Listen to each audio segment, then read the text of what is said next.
Show-SMTN.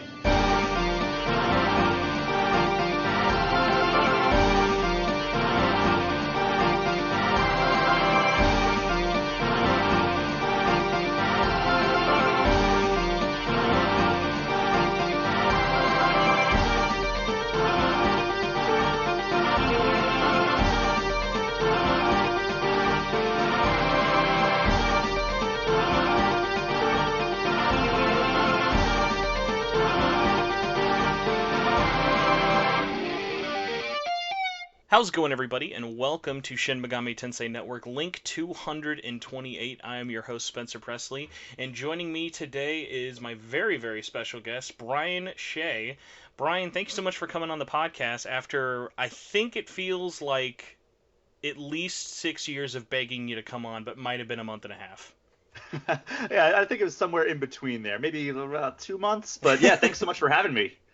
So basically, as with any other guests and stuff, if anyone out there might not know who you are, what's like a quick little summary of like who you are, what you do, whether it be personal, professional stuff you want to do like that. I always feel weird like when I introduce someone and then like I don't want to like throw like, oh, it's the Game Informer guys, because obviously everyone's much more than just like their title for it. So feel free to let everyone know as much or as little about you as possible. Sure. So I was born in 1987 to, let's see. So I've been at Game Informer for just under 7 years now. And prior to that, I was doing freelance for pretty much every major outlet out there. I think the only one I didn't really write for ever was Polygon. But, you know, I've covered just a broad spectrum of genres, you know, whether it's action, platforming, like I'm people like to rib me a lot for my love of the Sonic the Hedgehog series, but you know, I also really love like Mario and other platformers. But you know, I've kind of covered everything. I mean, now I review Madden for us every year. I cover racing games as well, but I also really love RPGs, which is I think a good jumping off point for our discussion here. But yeah, I've been at Game Informer for about just over 6.5 years. And I've been writing about the games industry for probably coming up on 13 years now. Interesting. Yeah, I was going to ask because I've been I pretty much out of high school in 2012 started doing like freelance work myself in terms of like just writing anything and everything that would pay or not. And so I was curious, like how, like what was your first kind of like thing, whether like, because I saw on your Twitter recently that you wrote a little bit about music a couple years back and stuff. Like how long would you say have you been writing?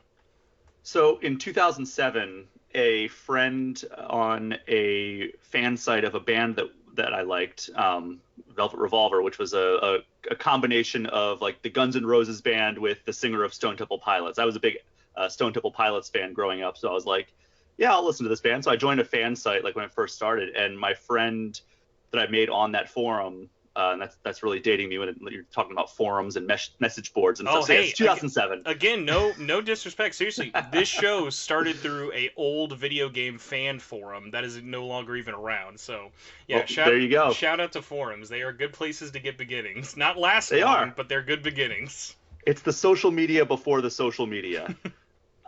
So yeah, I mean, I met a friend through there, and she messaged me out of the blue one day and was like, hey, I started like this kind of just like generic, or not generic, but like general rock and roll forum, like a kind of like just, you know, a place where people can go and like talk about rock music they're listening to without any like affiliation to a band or anything like that. You want to check it out and tell me if it's stupid or not? And I was like, yeah, sure. So I went over and looked at it, and I was like, hey, this is pretty cool. If you need any help, let me know. Like, you know, I would kind of just like offer it like offhand, expecting like, okay, yeah, I will, and like never hear from him again. She was like, well, actually, you want to help me run it? And I'm like, yeah, sure. So I really never had like much interest in writing, aside from there was a brief period in like third and fourth grade where I wrote for the school newspaper, the elementary school newspaper, in the sports section, and I had a stint where I was like, I want to be a sports reporter when I grow up, because I loved baseball and basketball and football growing up. And so I never expected to do anything with it, but you know, we were running this message board, and I was like, and hold on to your hats because we're about to date me once again. I was like, you know, we could do more with this. I think we could do some cool stuff with it. We're getting like a pretty good community. So I started using MySpace to reach out to bands and just asking if they would do an interview with us, whether that was them coming on the message board themselves and answering like fan Q&A, or if I would collect the questions from our community and relay them forward, or if I would just conduct the interview on the phone myself, coming up with my own questions. And then we started doing that monthly, and then it was like, this is kind of cool, and like people like it, so let's do it more than monthly. So it went from like artist of the month to like just like an interview series that I started doing, and it was just a lot of fun to do that. And like I started covering concerts, and then one day, I think it was 2008 or 2009, when Circuit City was going out of business. Oh my God. Now that's probably dated the podcast more than MySpace. I mean, we've done MySpace, we've done Circuit City, we've done message boards. Next, I'll tell you about my love for Final Fantasy X. So yeah, we're just really hanging out in the 2000s here. But I went to Circuit City to just see, like, originally I was looking for a TV, I think, because I really wanted a flat screen TV, because I just had like the tube TV in my dorm in college. So I wanted a flat screen TV, and they didn't have any good deals on it at all. So I was like, all right, well, I'll check out the gaming section. And they had Fallout 3 Collector's Edition on like super high clearance, because they were just trying to get rid of all their games and everything. So I bought that on a whim because I heard good things. And I loved it so much that I was like, I want to write a review of this. So I didn't have anywhere to write at the time. So I wrote a review of it on like the off-topic section of the forums. And I remember like just really enjoying like getting my, like expressing my love for that game. And I was like, you know what, I kind of want to do this again. I forget what the second review I wrote was. I'm sure I could dig it up. I actually have a physical portfolio that's sitting on the shelving unit behind me, where I printed out all of these like interviews and album reviews and everything that I did on that website before it got decommissioned. And same thing with like newspaper clippings when I was an intern at the local newspaper out in Maryland where I went to school.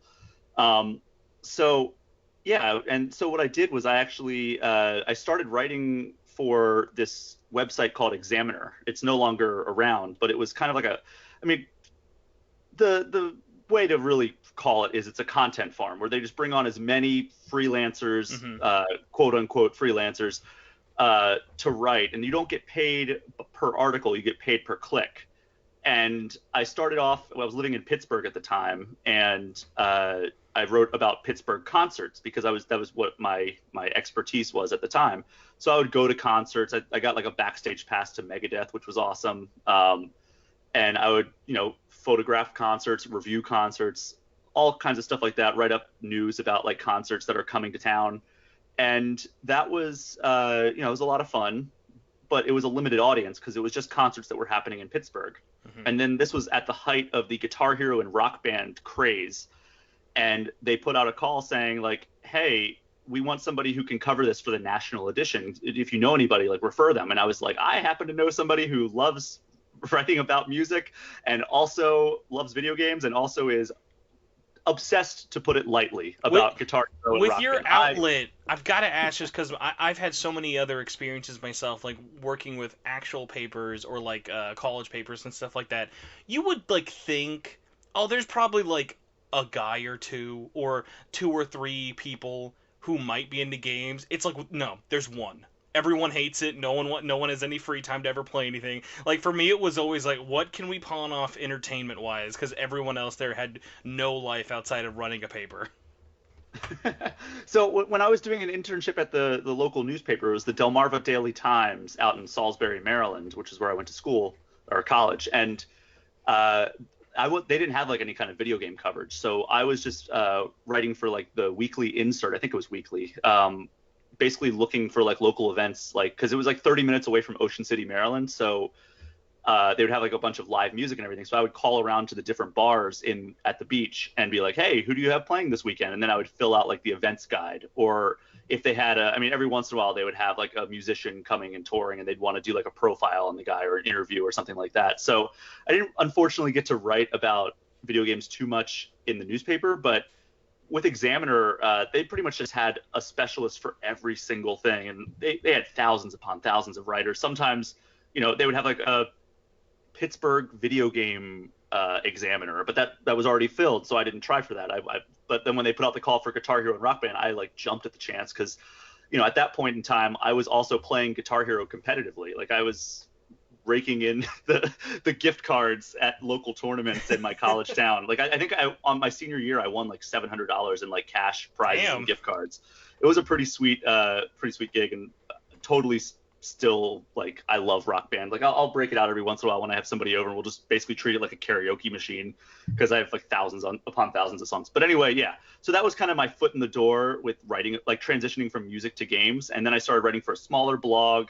By the way, I just gotta ask before we go off of print. Yeah. Do you remember the first game? Was it Guitar Hero Rock Band? That was the first game you wrote about that showed up in print.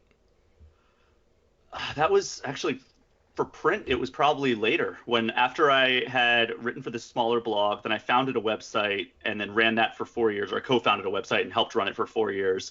And then 3 years into that, I started writing freelance. And that was the first time I ever saw games writing in print, for me anyway.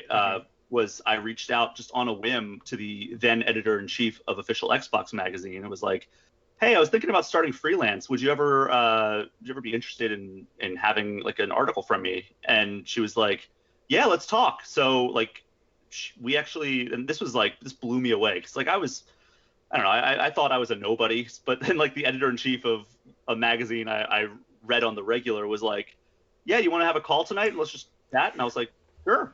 And I was gonna say, you are so lucky. Like, you grew up in like the perfect time of cold calls like that, having a high-ish success rate. Like, cause by the time I graduated, like post like 2012, like 13 and stuff, like it was just like there's just a sea of people who are like willing to do anything and everything for it. So it's and I totally get that, because it was like every email just felt like it's an instant no, but you do it with that like 1% chance of maybe hearing back from them. And it was like so crazy, like anytime you heard about it, because my thing when it was starting off was I ended up pretty much blindly, what my first major position at like a site, I started as a features editor, actually more just a features contributor, then became a features editor, doing news daily, and then running the entire North American PR out of it through over the course of like 12 months. And it was so funny of like learning to like be begging for codes or coverage help, to then being like, oh, like having to like actually like call up like places like PR and stuff for it, of like basically starting a site's like stuff from scratch entirely. So it was like so funny of, God, yeah, it is so difficult to get your foot in the door with PR agencies and PR reps, because they're, and like that's no diss on them, it's just they're inundated with like people who run their blogs, people who run their YouTube channels, everything. And that was like almost 10 years ago. So like now it would be like writing. Like back then, the reason I was doing stuff like that is because it was an easier thing to like make content on your own than to get paid by someone else or work on someone else's site. So it was like, oh, okay, if I can't get part of this website, well, then I'll contact the publisher, because the publisher will probably look for like smaller creators and stuff. But then what was kind of funny is like now I feel like both things are just a total crapshoot of like, obviously there's like sites for like keys and stuff, but yeah, like you were saying with like PR and stuff, if you don't either know where to really start or have a foot in the door or know somebody who is just the PR person at X company, it's just like you're sending yourself into a black hole of people who are begging for codes, everything for anything. And are you actually asking for codes, or are you just going to sell them on eBay for like half price? It's really tough to kind of build your Rolodex, or I guess virtual Rolodex at this point, where you just need to, it's persistence is really crucial, I think. And like, just basically keep writing until you're relevant. That's what I felt like I had to do. Like, and I slowly climbed the ranks of like writing for bigger and bigger outlets. And it took me like 6 or 7 years of writing about the industry before I really got into it, like full time anyway. So yeah, I once I contacted OXM, or OXM's editor-in-chief, and I remember I went out to my car because my then girlfriend was doing something and she needed me to not be around and being loud and everything. So I went out to my car and just had a phone call with the then editor-in-chief of OXM, and it was just like, yeah, tell me about the games you're playing. Tell me about this. And it was like super cool to me that like she would take the time to like really get to know me as a person and like me as a gamer. And then she was like, yeah, here's my email, like send me some pitches and we'll go from there. So I remember the first pitch that got accepted was all about used game stores. And it was all about, just how these smaller used game stores across the country are surviving. And I interviewed somebody who owns like a prominent used game store in New York City, and I interviewed somebody in a really, really small town in Pennsylvania, and then I went to Pittsburgh and interviewed somebody who had like a chain of like used entertainment. It was like DVDs, games, and all kinds of other records. So it was kind of a cool article. It was just thrown at the back of the book. But then, I guess they liked my work because they kept hiring me to write pieces. And eventually I actually wrote the official Xbox Magazine's Xbox One launch guide. So I was like, that was like the coolest thing in the world. It wasn't quite a cover story, but it was mentioned on the cover. And I was like ecstatic about that. So those were kind of like my first print milestones. And then, I went on to write for IGN, Kotaku, Games Radar, Joystick. Speaking of things that unfortunately are no longer with us. I loved Joystick. But yeah, and in 2014, I applied to Game Informer for the fourth time, I believe it was. And I finally got an interview, and they hired me after a few more interviews. Well, that's awesome, man. I've seen your name a lot around like the Beats for it and stuff, but it was just kind of funny when you mentioned how long it had been. I think it's just so easy for time to just, especially if you're like at a job in a position for so long, of like, oh yeah, 2014, and then me looking at my calendar in the bottom right, be like, oh god, it's 2021. That's a very long time ago. And I'm one of the longer tenured people at Game Informer now. And it feels so weird to like not be the new guy, like, because I still feel almost like I haven't been there that long. But you're right. Like I look at it and it's like, yeah, come January, I will have been there for 7 years, which is mind blowing to me because I think that's longer than all of the other jobs I've held as an adult put together. So that's kind of crazy to me. That's really, really interesting. I'm gonna probably ask you more like games media questions, things later on. But one of the other questions I always try and ask anyone who comes on here for it, and I know you were worried about it before, but what was your first introduction to SMT? Whether it been SMT or Persona, they're all the same thing over here. So, what was your kind of first title, and what was that really like for you? So yeah, as I talked to you both on Twitter and before we started recording, I actually have not ever put like any significant time into a mainline SMT game. But Persona 5 is it's probably my second favorite RPG of all time. Ooh, I like you said two. I'm one of those people that like I'm not a contrarian for contrarian's sake, but I enjoy when I just don't hear someone like if I hear someone say, "Oh, Persona 5 Royal is the best game of all time and it's my favorite of all time." I'm like, "Okay, whatever." Like I know where that conversation's going to go. I've heard it a lot. But if I hear that, I'm like, "Oh, okay, what's that number 1?" So I've got to ask then, so what's number 1 RPG? Well, I already mentioned it. Final Fantasy X. Oh, see, I That is knew my you jam. were a man of good taste. Okay, now I'm really glad you're on this podcast. So, happy belated, what was it, 20-year anniversary to Final Fantasy X. When I saw that, like, I normally don't give a shit about video game birthdays unless it's, like, big, like, if I see, like, oh, Chrono Cross came out 30 years ago or something, I'm like, I love Chrono Cross, but I'm like, we don't need to celebrate every video game's birthday every day. But yeah, Final Fantasy X was one of the. I busted out the collection to like take a pick for that day. I was like, okay, I own that game.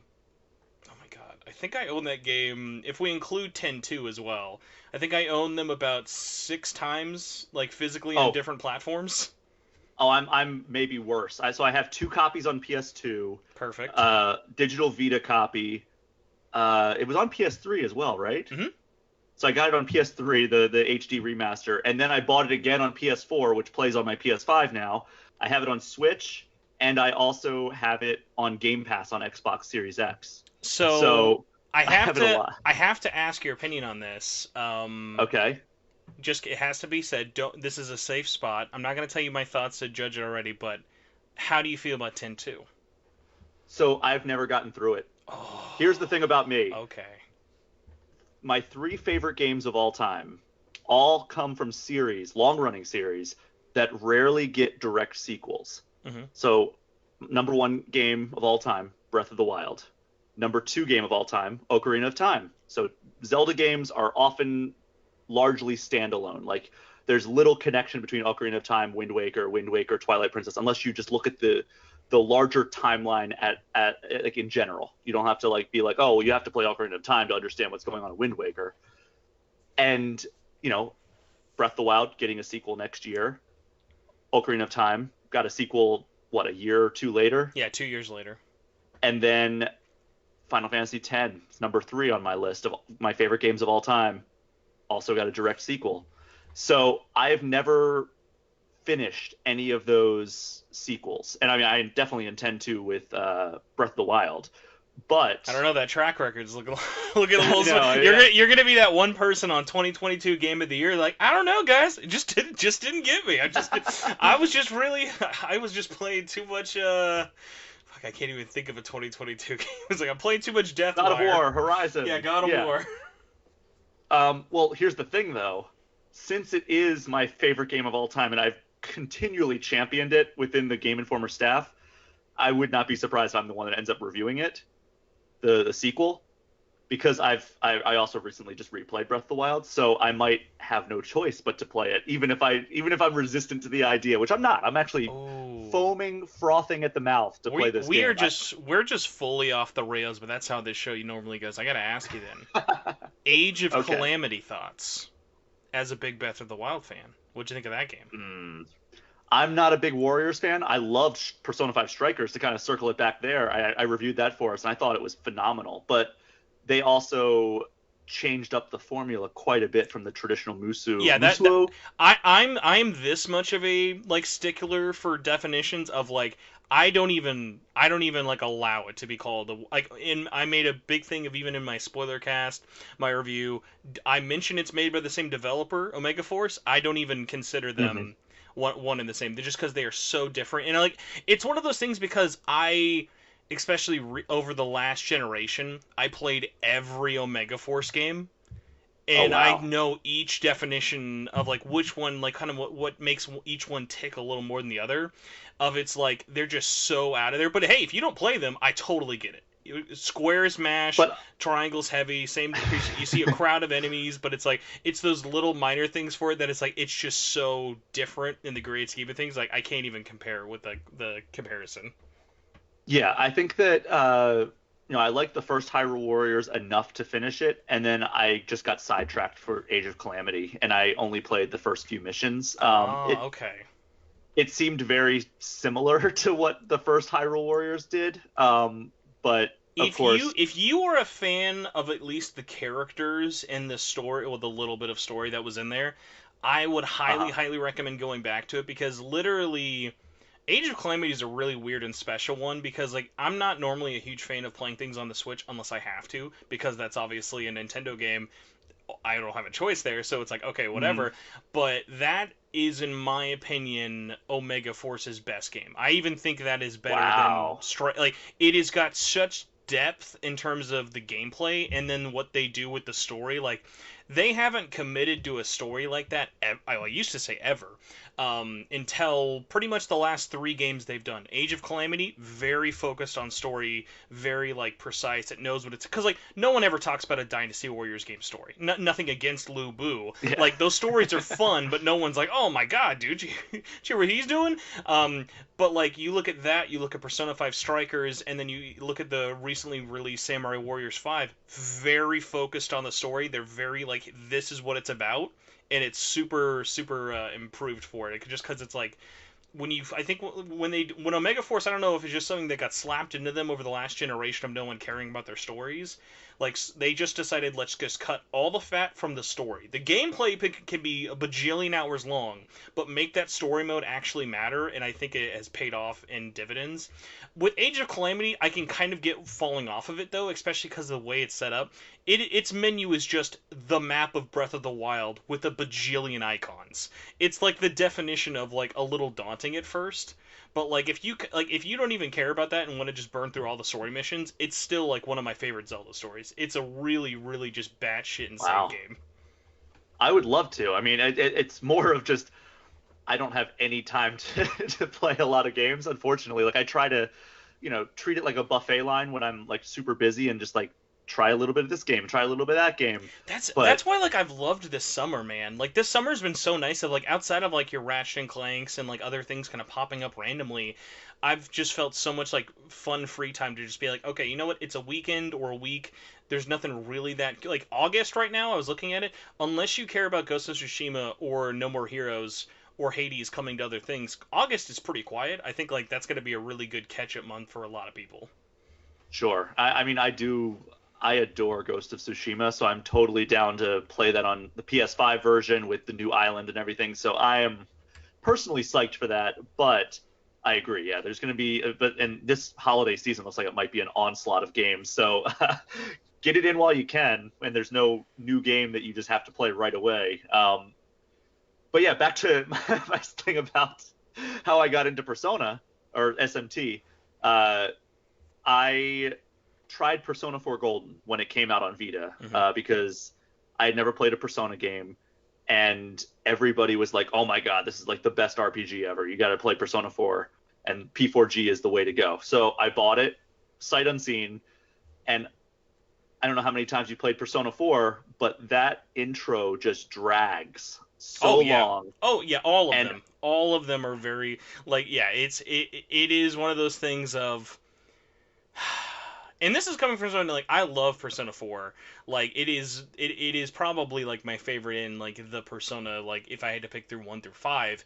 But yeah, like a lot of them suffer from just like oh my god, you got to like it takes a long time for something fun to happen. Like when a body shows up is still not exciting. Like it just really kind of pushes you through. But yeah, like I'd say once you get over that hump of like when Shea is playable, like when you at least have a party of 3, mhm. it finally kind of gets into that motion of like okay, like the guardrails are off. You can finally explore and kind of breathe. And obviously other games have taken that and kind of like more of a liberty of like it's kind of funny like replaying Persona 5 like last year with Royal and stuff.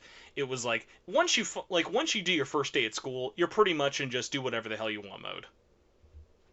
Yeah, and it took me I tried it twice, okay? So and I remember like reading all this dialogue and everything, and I'm like, oh my god, like I'm like 2.5 hours in, and I still have no idea if I even like this game, and I'm pouring all these hours just learning the story, and I've done like one turn-based battle, and so I just always fell off. And also, I'm not the biggest handheld player. Like I only play on handhelds when it's necessary. Like growing up and like Pokemon would come out, it's like, all right, well, I have to play it on a handheld unless I have like a Super Game Boy or something like that.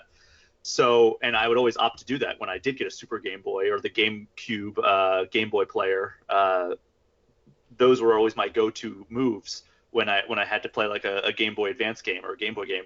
So I didn't play Persona 4 Golden on Vita, and then I was just like, all right, well, the Persona series, too much dialogue. I don't know. It's just like there's not a good entry point right now. So fast forward to 2017, and Persona 5 is coming out. That's 2017. Yeah, 2017. Mm-hmm. Yep. And Persona 5 is coming out, and I'm at Game Informer, and we had a couple of people who were just diehard Persona fans. I mentioned one of them when you originally asked if I come on. Kim Wallace. She is just like she's our go-to RPG person, and she's obsessed with the Persona series as well. And I remember our former editor, Joe Juba, Oh yeah. was like, he was like, I'm going to review Persona 5 because I love this series. And I think Kim was doing something else. Like she was working on something else. So he was like, oh, I'll totally review it. I love the Persona series. And he could not sing the praises enough. So I'm like, you know what? I'm going to give it a shot. And I was like, does it start off super slow? Or like, I watched him do a couple battles. I'm like, this looks right up my alley. And it looks stylish as all hell. I think that this is gonna be a game that I'm gonna like really, really commit to trying. And also, it's on PS4, so I don't have to worry about holding up a Vita and like laying in bed holding a Vita until my arms go numb, or I fall asleep and I drop it on my face and give myself a black eye, like I did a couple times. I've done that with a Game Boy Advance as well, so it's platform agnostic there. Mm-hmm. So I bought it and I was like, this game rules. So like right off the, 'cause I feel like it's a quicker jump to the action. Like, especially like it starts you off with the casino scene in that palace, and it gives you a decent taste of action before really dropping you into like the day-to-day all right, we're going to lay the foundation for the story and everything. And then, of course, Kamoshida's palace, the first palace you go in, is just so crazy and off the wall. And it's like, all right, I see what you guys are doing here. I'm in. Let's do this. So actually, no, wait, I didn't buy it right away because I was like, I don't know. I remember being skeptical. So Well, I actually it borrowed was the a Game Informer weird copy. time because remember when it finally released, we were in a post Switch world, so it was like, Yeah. well, I love playing this, but it's like it was hard. Like when the Switch just came out, even though the thing literally launched with like 5 games, it was so funny to be like when things weren't on the Switch, it was weird. And even though it was like a PlayStation exclusive, it was like one of those things of like, I don't know. I have like that was like one of the reasons it took me so long to beat Horizon because Horizon came out literally the week of Breath of the Wild. Yeah. And even though Was I it the love Tuesday before? it was the Tuesday before, and it was like I love both of these games, but it was like one of those things of you have. It was kind of like the opposite of what you were saying though. Of like the job I had at the time, I was out and about all the time, and I could sneak off and play my Switch at work more than I could be at home playing. Mm. Yeah. So I remember because that run was just insanity. If you look at that, like February, March, and April, because February, I think I it mean, was hey, yeah, 28th. not even February. We get Yakuza 0 was that January, like Oh God, yeah, I forgot about that. near I think was the week before Persona. Like so even like if you were even remotely weeby, you were just like, "Oh, Jesus. Okay, I guess I'm taking my Yeah. third So mortgage out." what was it like? January 25th was Yakuza. February 28th was Horizon. March 3rd was Breath of the Wild. And then I think 2 weeks later was Mass Effect Andromeda, which everybody had high hopes for at that point.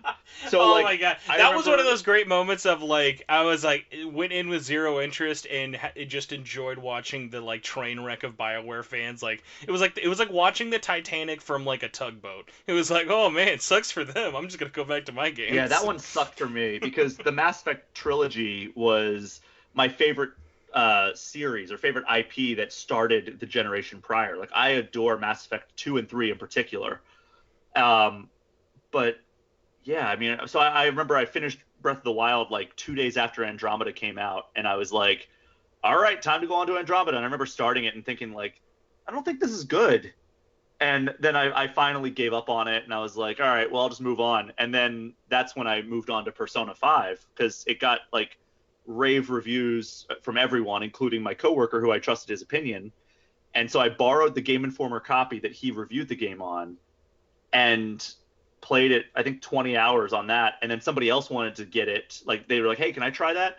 You've had it for like, a week and a half now. Can you mind if I borrow it? And I'm like, yeah, actually, I'll just buy it because I'm hooked. So I know I'll get my money's worth if I buy it.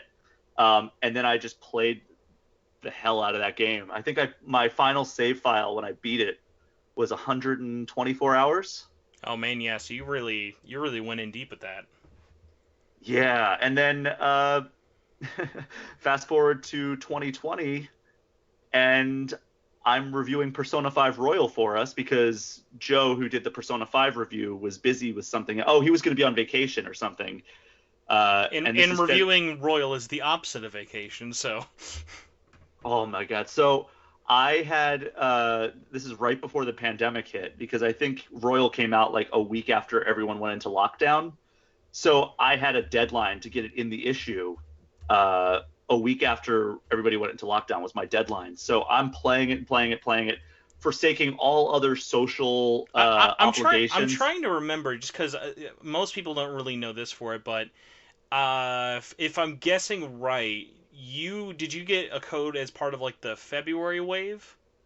Probably. Yes. Oh my gosh, hold on. Did you guys send anybody out to that preview event? You can't see, but I'm using air quotes. There was a You preview mean event with Atlus all the had. voice actors? Yes. I was there. Okay. I love nothing more than just that event. Let me tell you, someone who covers this like this company specifically, it was the weirdest fucking event to cover from someone who was not there. So I just want you to tell me as someone who was there, because I've had I think 3 people on this show now who were at that event. When you were Hmm. there, did that feel like a preview event to you? Well, we started off by playing the game for I think an hour, 30 minutes, 45 minutes, an hour, I forget. Yeah, there were like three. Basically, there was like a classroom where people could go in. There were PS5, PS4 units, Yeah. and there was like 3 or 4 different save slots of like, do you want to check out the boss fight? Do you want to check out the social stuff? Do you want to look at 5 minutes of a Kasumi cutscene? Basically, like just Hmm. kind of like very boilerplate. I gotta show you something new, but I can't actually let you just play this. Yeah, so you walk in, there was a classroom, and on like the teacher's desk, again, air quotes that you can't see, they had the collector's edition laid out on it. So you could go up and like take pictures of like the mask that you got if you bought the collector's edition of Royal. And then they had like probably 20 screens connected to a PS4, and you could go through and do different save files. And then after you finish your time, and I was capturing and everything as well. So I think we did like a video from it. Um, you walked through like this like curtain thing, and like there's like flashing lights and everything to simulate like going into the metaverse. And you emerged on the other side, and it was a giant room decked out like Kamoshida's palace. And it was just like, I think there were a couple bars. There were like all the voice actors from the Persona 5 cast were there. Mm-hmm. And that was really cool because, I love those characters so much. So it was great. And I've actually, I had met Erica, who does the voice of Futaba. I had met her randomly at an E3 party. I think it was for the year before, 2019, I think, whenever they were releasing the Catherine upgrade version, the full body, yeah. Full body, yeah. Whenever they released that, there was a Catherine party that Sega and Atlus held that I went to, and I had run into a couple of the voice actors there. But yeah, so the entire cast was there, including the 2 new people for Royal, and so I got to interview them, which was cool. So yeah, I mean, it was a semi preview event and semi party, and like they had a bunch of. That was the big thing. Like from the around. outside, we eventually kind of realized was it was like a launch party that they decided to invite press and influencers to. Yeah, I mean, it was cool to like get to play it and talk to the voice actors behind Kasumi and Maruki, and learn more about those characters. I did cover it and everything. I did a video, did a written preview. Mm-hmm. I think I even did a preview in that issue of Game Informer, in addition to GameInformer.com. So, I did get some insight about those characters out of that, which I think was the most important thing. 'Cause, I mean, outside of the final palace, which they weren't going to talk about, they weren't going to tell us anything about like spoilery past. I mean, this the company that didn't want us to stream past like. Hey, you still can't. Time. You still can't stream it, man. They God. will crack down on you. But no, like I come down on that event hard, not from a like, oh, the press should have done it better thing. Although I did have, for like I guess the first and probably only time, I did a review of all the previews. So after that event, I read everyone's preview articles or videos, because it was such a weird thing of like, what are we really coming away from this from as someone. Like, let's say if you're like someone like me who followed the Japanese release of it, and the Japanese media of it, if it's just, let's just go throw up as much information about the game until it's in front of people's faces as possible. And it was one of those funny things of, I think from an Atlus thing, if they had just told people, hey, we are done with the game, we're getting Atlus staff, voice actors, and some press and influencers to come in, and they're going to talk about the build, whereas they had hyped it up a little bit beforehand of like, oh, we've got a preview thing coming. And one of the things that rubbed a lot of people in the community the wrong way was they basically just took, like, I think it was like 2 or 3 of like the highest followed people in the kind of Atlus fan covering community. Like whoever had like the most Twitter followers basically got flown out there to like kind of like do it for it. And it was one of those things of you just kind of picked it up. It was like, okay, this was really just to kind of like, I mean, hey, as someone who covers games, it's all marketing when you really kind of boil it down to it. But it was one of those funny things of the interviews that kind of came out were just very kind of like, you're not going to really talk about the game. And then from a, oh, I'm covering it thing, like this would have been, oh, if I was there, my critique of it that kind of stood out at the time, that build was done. That build everyone played was the retail build. So it was like... Oh, it absolutely was. So it was like, hey, cool. So am I going home with this game? well, if you're like really, really high tier press, you'll have a code in your inbox when you get home, but everyone else had to wait till March. So it was kind of like, oh, okay, thanks, I guess, for making me play an hour of the game I'm going to play again in like 2 weeks or 2 hours. So it was one of those frustrating kind of things of like, it's nothing against the game, it's nothing against people covering it or in charge of it. It was just one of those frustrating things of like, not a review event, but still kind of felt like a review event. You know what I mean? Yeah, that makes sense. I will say that I did like talking to the two voice actors that were like new members of the team, just because I felt like they had keen insight into like who those characters really were without having to like spoil anything for those characters. And I mean, obviously there was plenty to spoil for both of those characters, both Kasumi and Maruki. But I feel like, you know, that was valuable, and I think actually for a game that was being re-released with additional content, obviously, playing it was less valuable to me than talking to the people behind it. Just because I was like, all right, well, we're in Kamoshida's palace. Yeah, I've been 100%. Because I before. think that was one of the harder sells until you beat the game. Is that Persona 5, and I think this was mostly a Western marketing problem. That game did not know how to sell itself to new people. It was just, hey, you love Persona 5, you know that game we released 3 years ago? Here is the bigger version of that. And they never really did a great job of explaining why you should buy it outside of, we added a new character, there's some new DLC, there's a new dungeon, but all of that's at the end, and there's no progression transfer, and it's $60 again. And obviously, the whole value proposition's up to the eye of the beholder, but I think it was one of those things of, and I think you see that as well with the sales comparisons of both games, and even kind of like the legacy it's probably going to have as we get further and further away from it. Like, I might be super blasphemous by saying this, but I don't hear it very often. For me, and this is someone who I imported Strikers back when it was in Japan.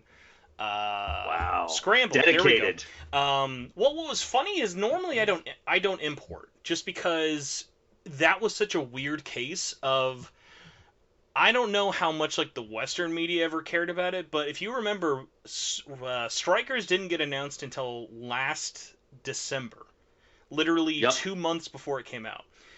Between the Japanese announcement and the Western announcement, it was over 550 days of never Jeez. announcing it. And so for something like me, like a weekly show, it became like a running joke of, I had a bulletin board on every podcast of, it's been X amount of days since Strikers had been announced, because like the literally almost a year to the day, their copyright for the American name of Strikers had leaked through like a patent pending Uh-huh. office or something. So it was one of those funny things of, they would never talk about it. They were really, really cagey about it. But going back to what was so funny is, the way I personally played it, due to various weird life reasons, I never beat Persona 5, the original version, until 2020. My first playthrough wrapped Wow. then. So if you want to talk about being a fake fan, I run this show and didn't beat Persona 5 until last year. Um, I know so people who have just they love that game and they never beat it just because it's so long. that was not my problem. Let me tell you, messy breakups are not a good combination with losing your job and being told to review a 100-hour RPG. Not a good Oh combination at no, all. I totally have been there as well, so I get it. So various things kind of pushed it back for the longest time, and I made a really conscious decision of, I want to review Royal with the expectation of, I am someone who has as close as humanly possible played vanilla, and then I almost immediately jumped into Royal. Oh my Um, God. so what happened was, this is how my playthrough went. I played vanilla to completion. I got review code literally as I was rolling credits on vanilla. I was like, if not the last wave of peons to get it, like I got it mid to late March, so it was really close. Like I wasn't getting a review out on day one or whatever. Um, but what happened was, I had a copy of I had imported Scramble, and I was like, oh, I want to play this to check it out, and I played through the entire thing. So in between starting and finishing Royal, I had played the Japanese version of Scramble, and then as I was playing through Royal, thinking about it, and then afterwards, I was like, man, outside of the like, because I know a little bit of Japanese, but not enough to like I understood the story, but obviously there are like tinier things like I didn't do any of the side content really. I Uh-huh. was like, okay, I really enjoyed that experience, and if it wasn't for the language barrier, I think I would have enjoyed it more than Royal. And then going into this year, reviewing Strikers as officially translated in English for the first time, I was like, holy shit, I really like this game more than Persona 5 Royal, which is an opinion I never hear. Holy crap. Yeah, I mean, I think I gave Royal a 9.25 out of 10, Yeah, and and then Strikers I was think a 8.5. yes. So I mean, I actually went in thinking like I'm not gonna like Strikers all that much. I don't like really. I mean, I like them just fine, like the Warriors style game. And I just assumed, having not seen a whole lot about the game, because like you said, it wasn't really revealed for the West until just before release. I just assumed that it didn't really borrow that much from the Persona 5 combat system. Now, I didn't know that when you called your persona, it would stop the action. I didn't know that like it wasn't just one continuous battle like it is in Hyrule Warriors. There's It was actually like sneaking, there's platforming. exactly. And I was like, this is so much closer to like the Persona 5 that I know and love so much. Hmm. So I was actually like pleasantly surprised there, having like really like not much insight into what Persona 5 Strikers was going to be. And then when I started it up, I was like, oh, this is actually pretty rad. And I really like the story. I think the final boss is kind of garbage, but I really That like is that final boss should be like someone should clip out the English version of the final boss and like put it in a like hermetically sealed TV that can just stay in perpetuity forever, because if you want to like go back in time and when like, or I guess skip ahead to the future, people are like, hey, how did the pandemic affect video game production for localizing? Look at that, of just garbage of audio speaking over each other and having yep. no balance at all, and it's just like, what the fuck is anyone saying in this final fight of just like Yeah. you can't there's not enough multi surround sound speakers in the world to know what's happening, just because like it's a fight where literally all of the members of the Phantom Thieves are talking over each other and the boss at the same time. And what's funny is, because I played the Japanese version, it's nothing like that. It's perfect. It's just nope. Oh wow. It's everything's balanced very fine. Like, that's actually one of the few funny complaints about Strikers, is that the localization quality is fine, but the audio technical aspects of it are horrendous. Like, there will be moments, and I'm sure, like, I don't know like how much you've ever really mentioned it. Like, not a lot of reviews really got into it. It's, again, such a anal thing. It's not like it really matters, but there'd be moments of like the Phantom Thieves are sitting around each other. Makoto is talking very normally, and Yusuke, who's right next to you, is like, I think that's a great idea!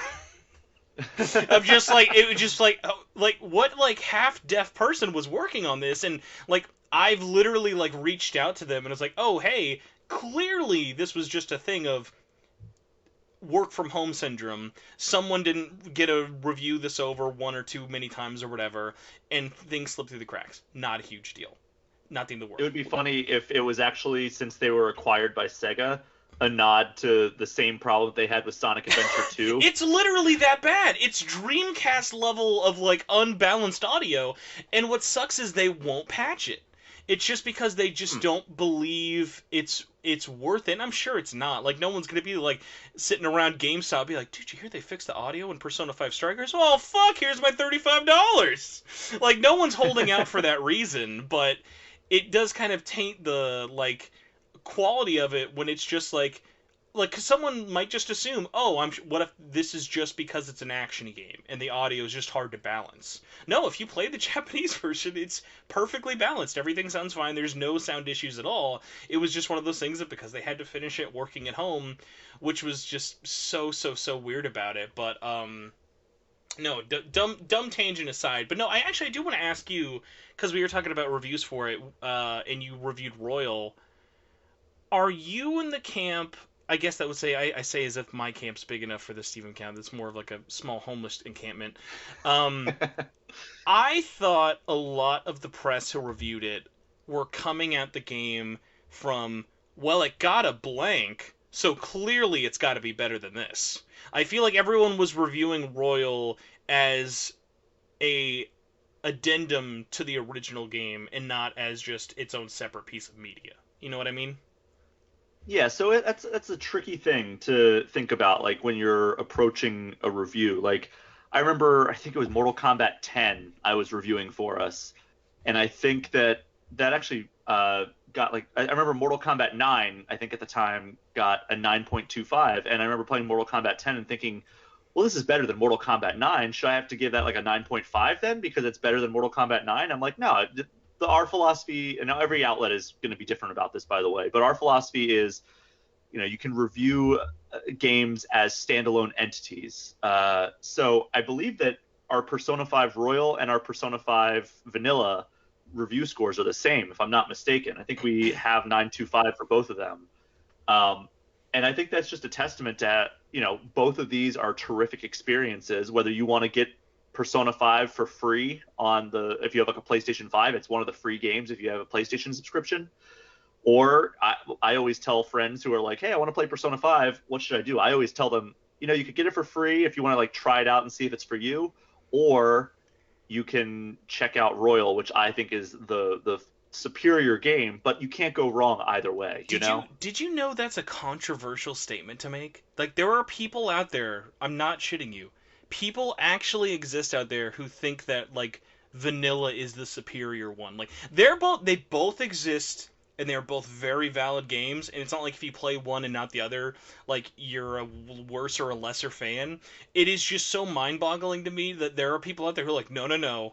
Like, it's like they look at Royal like a special edition Lucas cut of like all of it, everything in there is just extra fluff. It's like the original game is the superior version for it. Because it was funny is at the launch of the PS5, I made that exact same argument you were talking about. I played every SMT and Persona game on PS5 because hey, let's see what the fuck this hardware does.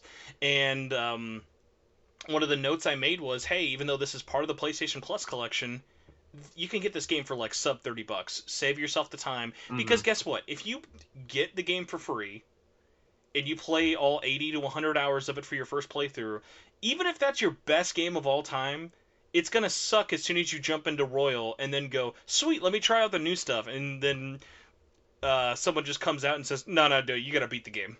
Like, you gotta beat the game to see the new stuff. Because that's the thing is the improvements in Royal are great if you are like a little hazy on your nostalgia for it, but if you play them both back to back, there are very few moments where you'll go, oh cool, this is new.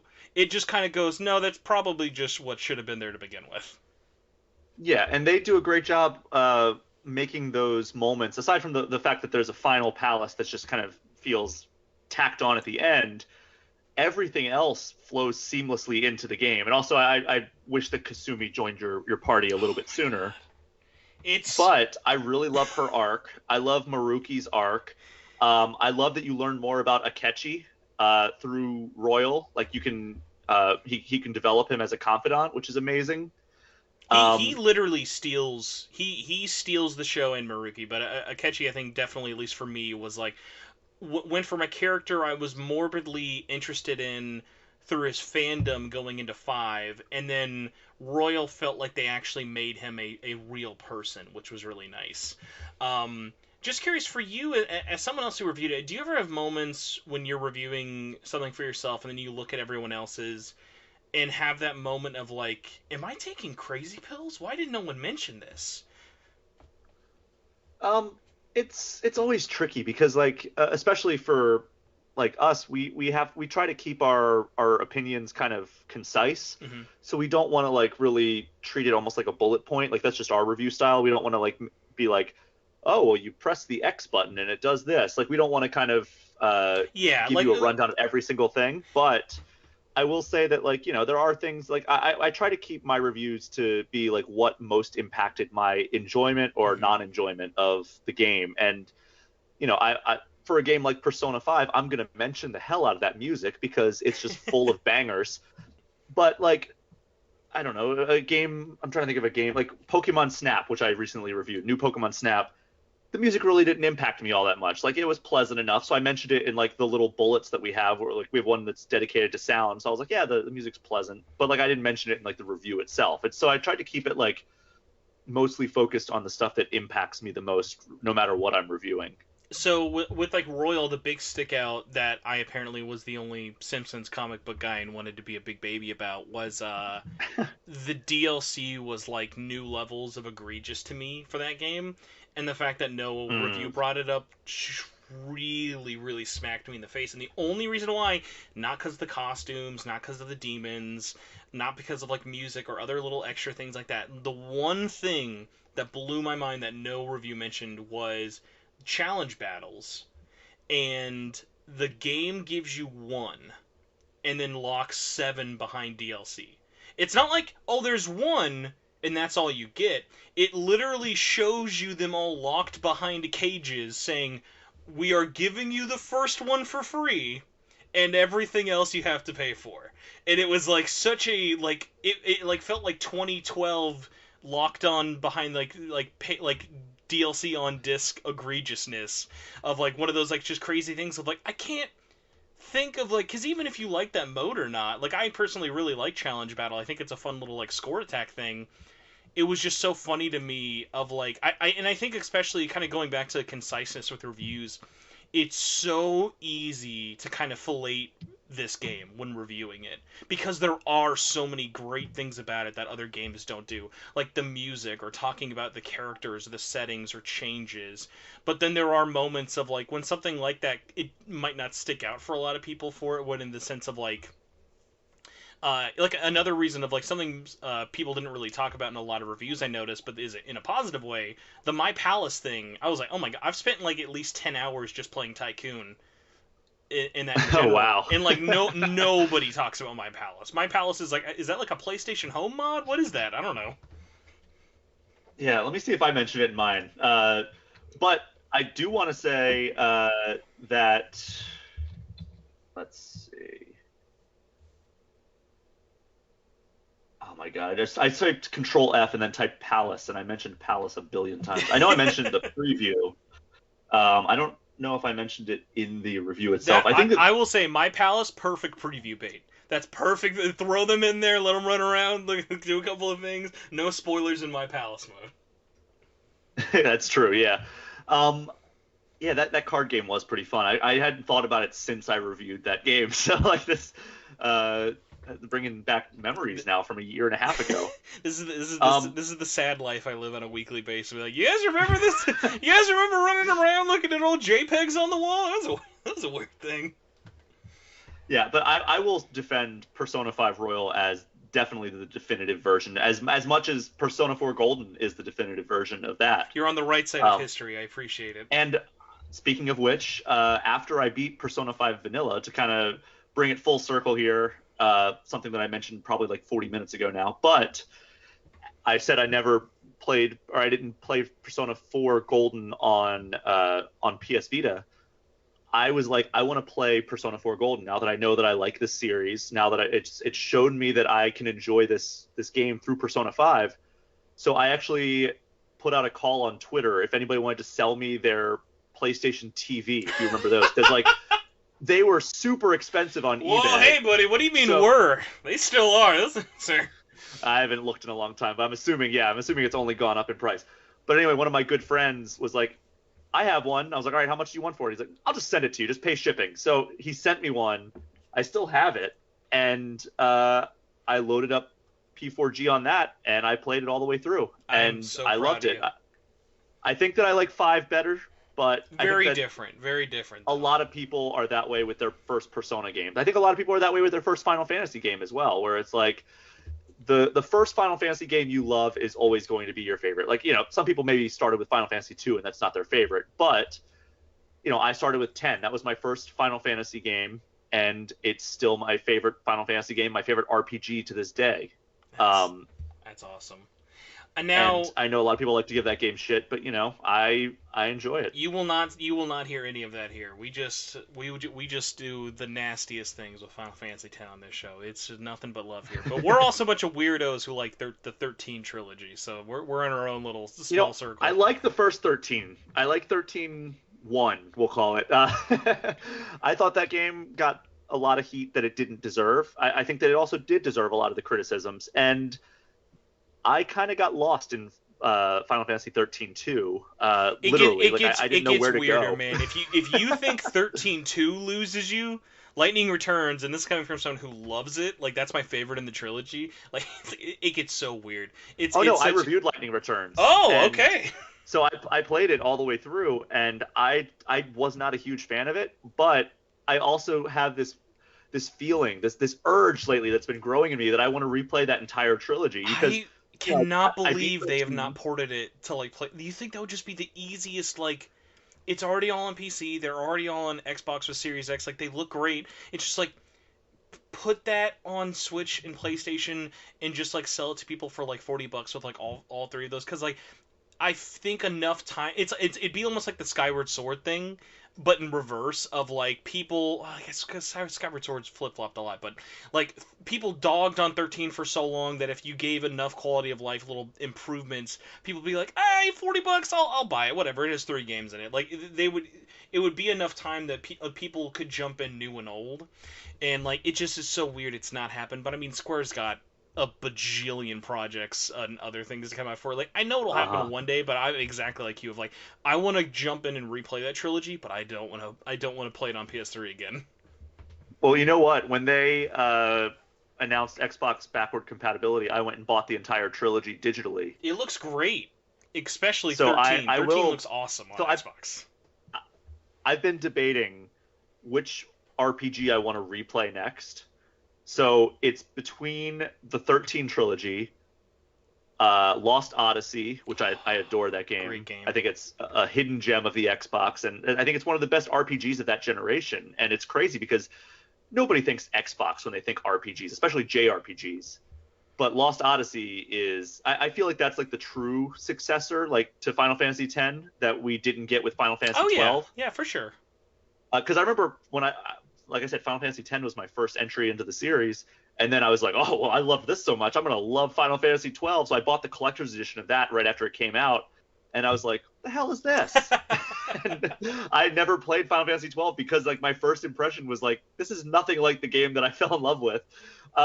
So it's between Lost Odyssey, which would be my second playthrough, the 13 trilogy, which would also be my second playthrough, or finally sit down and give the old college try to Final Fantasy X-2. I was just gonna say, no matter what your third one was, I'm gonna tell you this right now.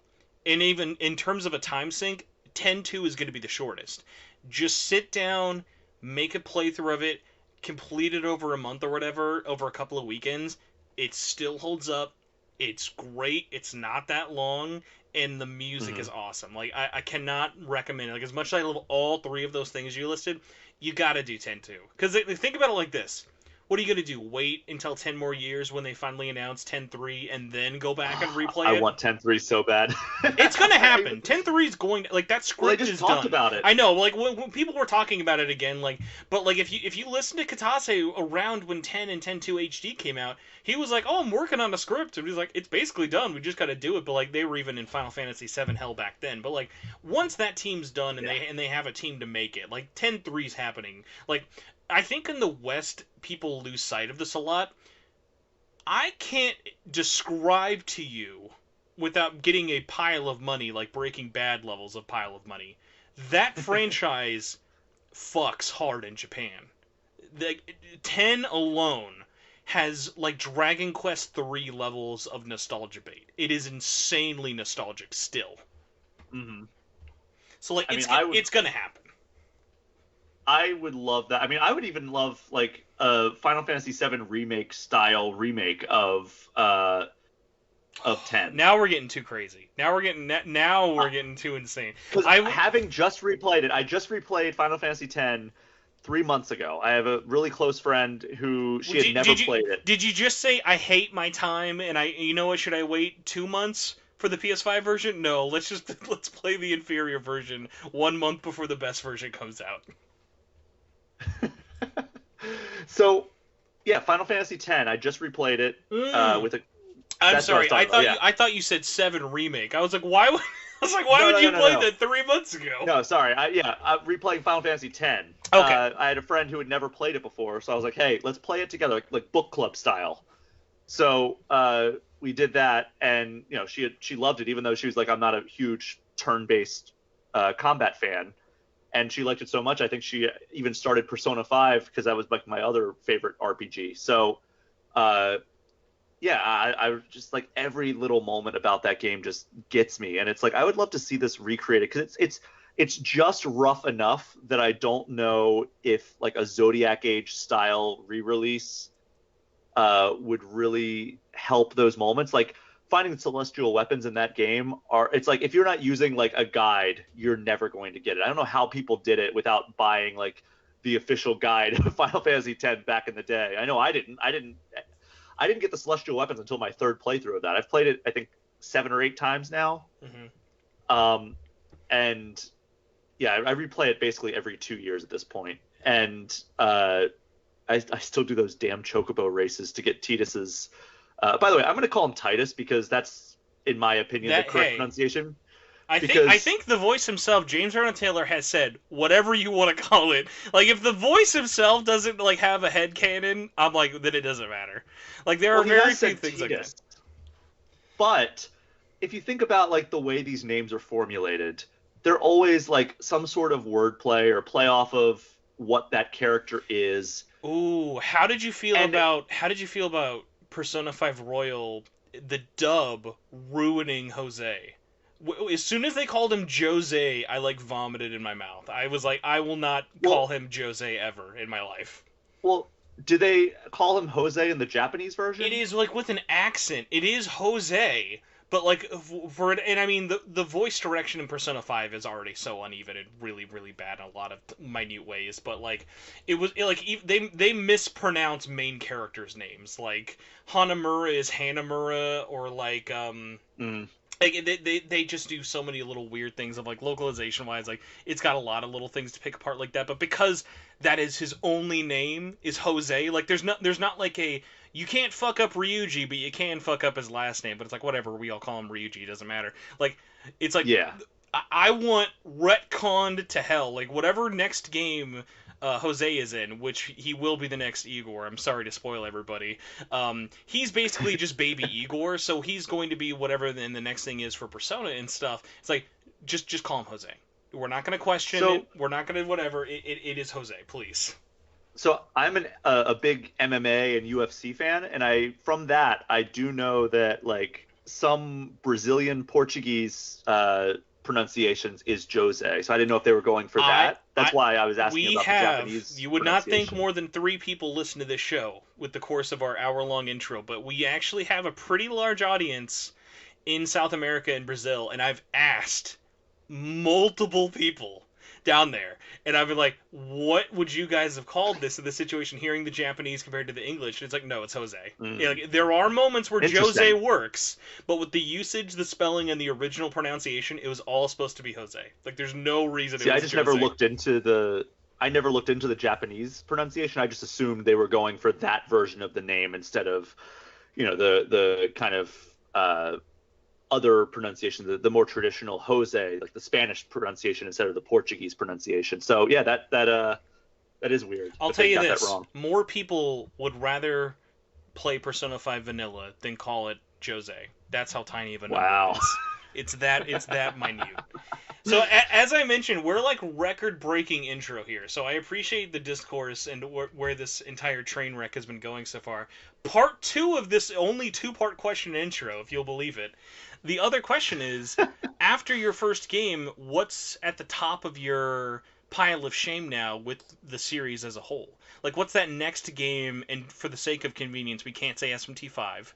In a world where SMT5 got canceled, and you can only play games that have currently been out, what's that top, like, list for you? Like, what's that top thing that you're like, oh my god, I gotta play this? So, my answer is complex, because I'm dying to play Persona 3. Ooh. However, I don't want to play it in its current form. I want a re-release on modern platforms. I don't want to go dust off an old system. I want it on PS5 or PS4 and then play it PS5 via backward compatibility. But I kind of want some streamlining, because every time I've gone to be like, all right, I'm just going to play the original version of Persona 3 or the PSP version of Persona 3. Everybody tells me, no, just wait. Hopefully they'll come out with a remake, because there needs to be some modernization in certain aspects of it, and like especially somebody who's only played 5 and 4. I need an intervention with these people on the internet, because there's a lot of them. There are people out there who legitimately think this company, who is too fucked to even bring out their own second game in one of their biggest franchises.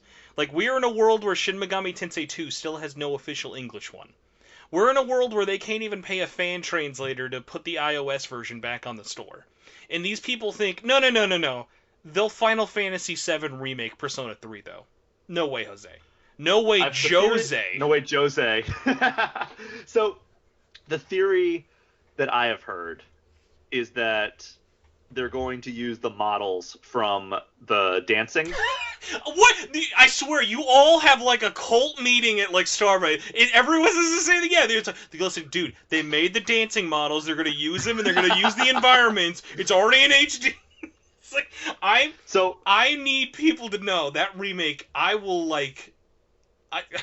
I don't know. I will fly. I will fly to Japan if I am wrong here, but that remake is not coming anytime soon. It is like monumentally not. It is so out of the realm of possibility. Like, I get it. People would love it. It might make sense, but literally as soon as you put any bit of rational thought into like who the fuck's making this, it makes no sense. No, I understand it's a long shot, but that is the top of my list. If I could play a game from this series that I haven't played yet, it would be Persona 3. However, I would really, really, really, really prefer it to be playable on modern consoles. Even if it's just, hey, we did the Persona 4 Golden treatment, like when they put it on Steam and they just kind of cleaned up the visuals and everything. If they just put that on Steam or PS5 and said, all right, yeah, we made it HD, it's the same I was version. supposed to have made this easier for you. I was supposed to make this messy, free answer of like, okay, has to be an easy. It's already out. Don't make it too hard. And we're already breaking people's hearts into hashtag P3 remake camp. But it's okay. We'll dovetail it because I do like how you did save your answer, and we can play this show's most famous or infamous game of let's break those embargoes we didn't sign. So let's break some NDAs. Let's break some embargoes. So, as you may know, this is the 25th anniversary of Persona. Yes. And you mentioned P4 came to Steam last year in a PC port that I like to always remind people. Atlus cheaped out on the PC port so bad they hired a port house in Japan who is literally more known for making VTubers than porting video games. If you go to their website, they advertise that they make VTubers more than video games. So put that out there for, again, the P3 remake people. This is a company with a very tight budget. For something that went on to sell over 1 million units. So, hey, they used that little bit of money. Maybe they really showed well. it's viable. Exactly. So, one of the things that is the anniversary projects coming up is, and this is getting announced in September, as the first announcement, if not the first, one of the first announcements, because there's 7 projects coming up over the next year, is Persona 4 Golden, that PC port, coming to consoles, and they're also doing the same with Persona 3.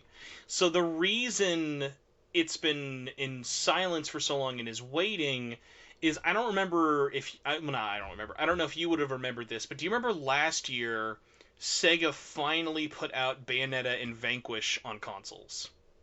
Yes. So the way they did that port was they took the PC ports of both, and they finally had the port house bring all of those to consoles. It was like a 10th anniversary thing, so it made sense. Even though Bayonetta and Vanquish had been on Steam for like years before then, they just kind of waited for a chance for it to make excuse. Like, oh, hey, Platinum turned 10 last year, or something like that. Maybe Bayonetta was turning 10. One of those was turning 10 or something. Yeah, I think Bayonetta turned 10. Yeah, and so they had an excuse for an anniversary to bundle both of those, put them both on sale retail or a la carte digitally, and it made sense. Mm-hmm. They are literally doing the exact same thing with Persona 3 and 4.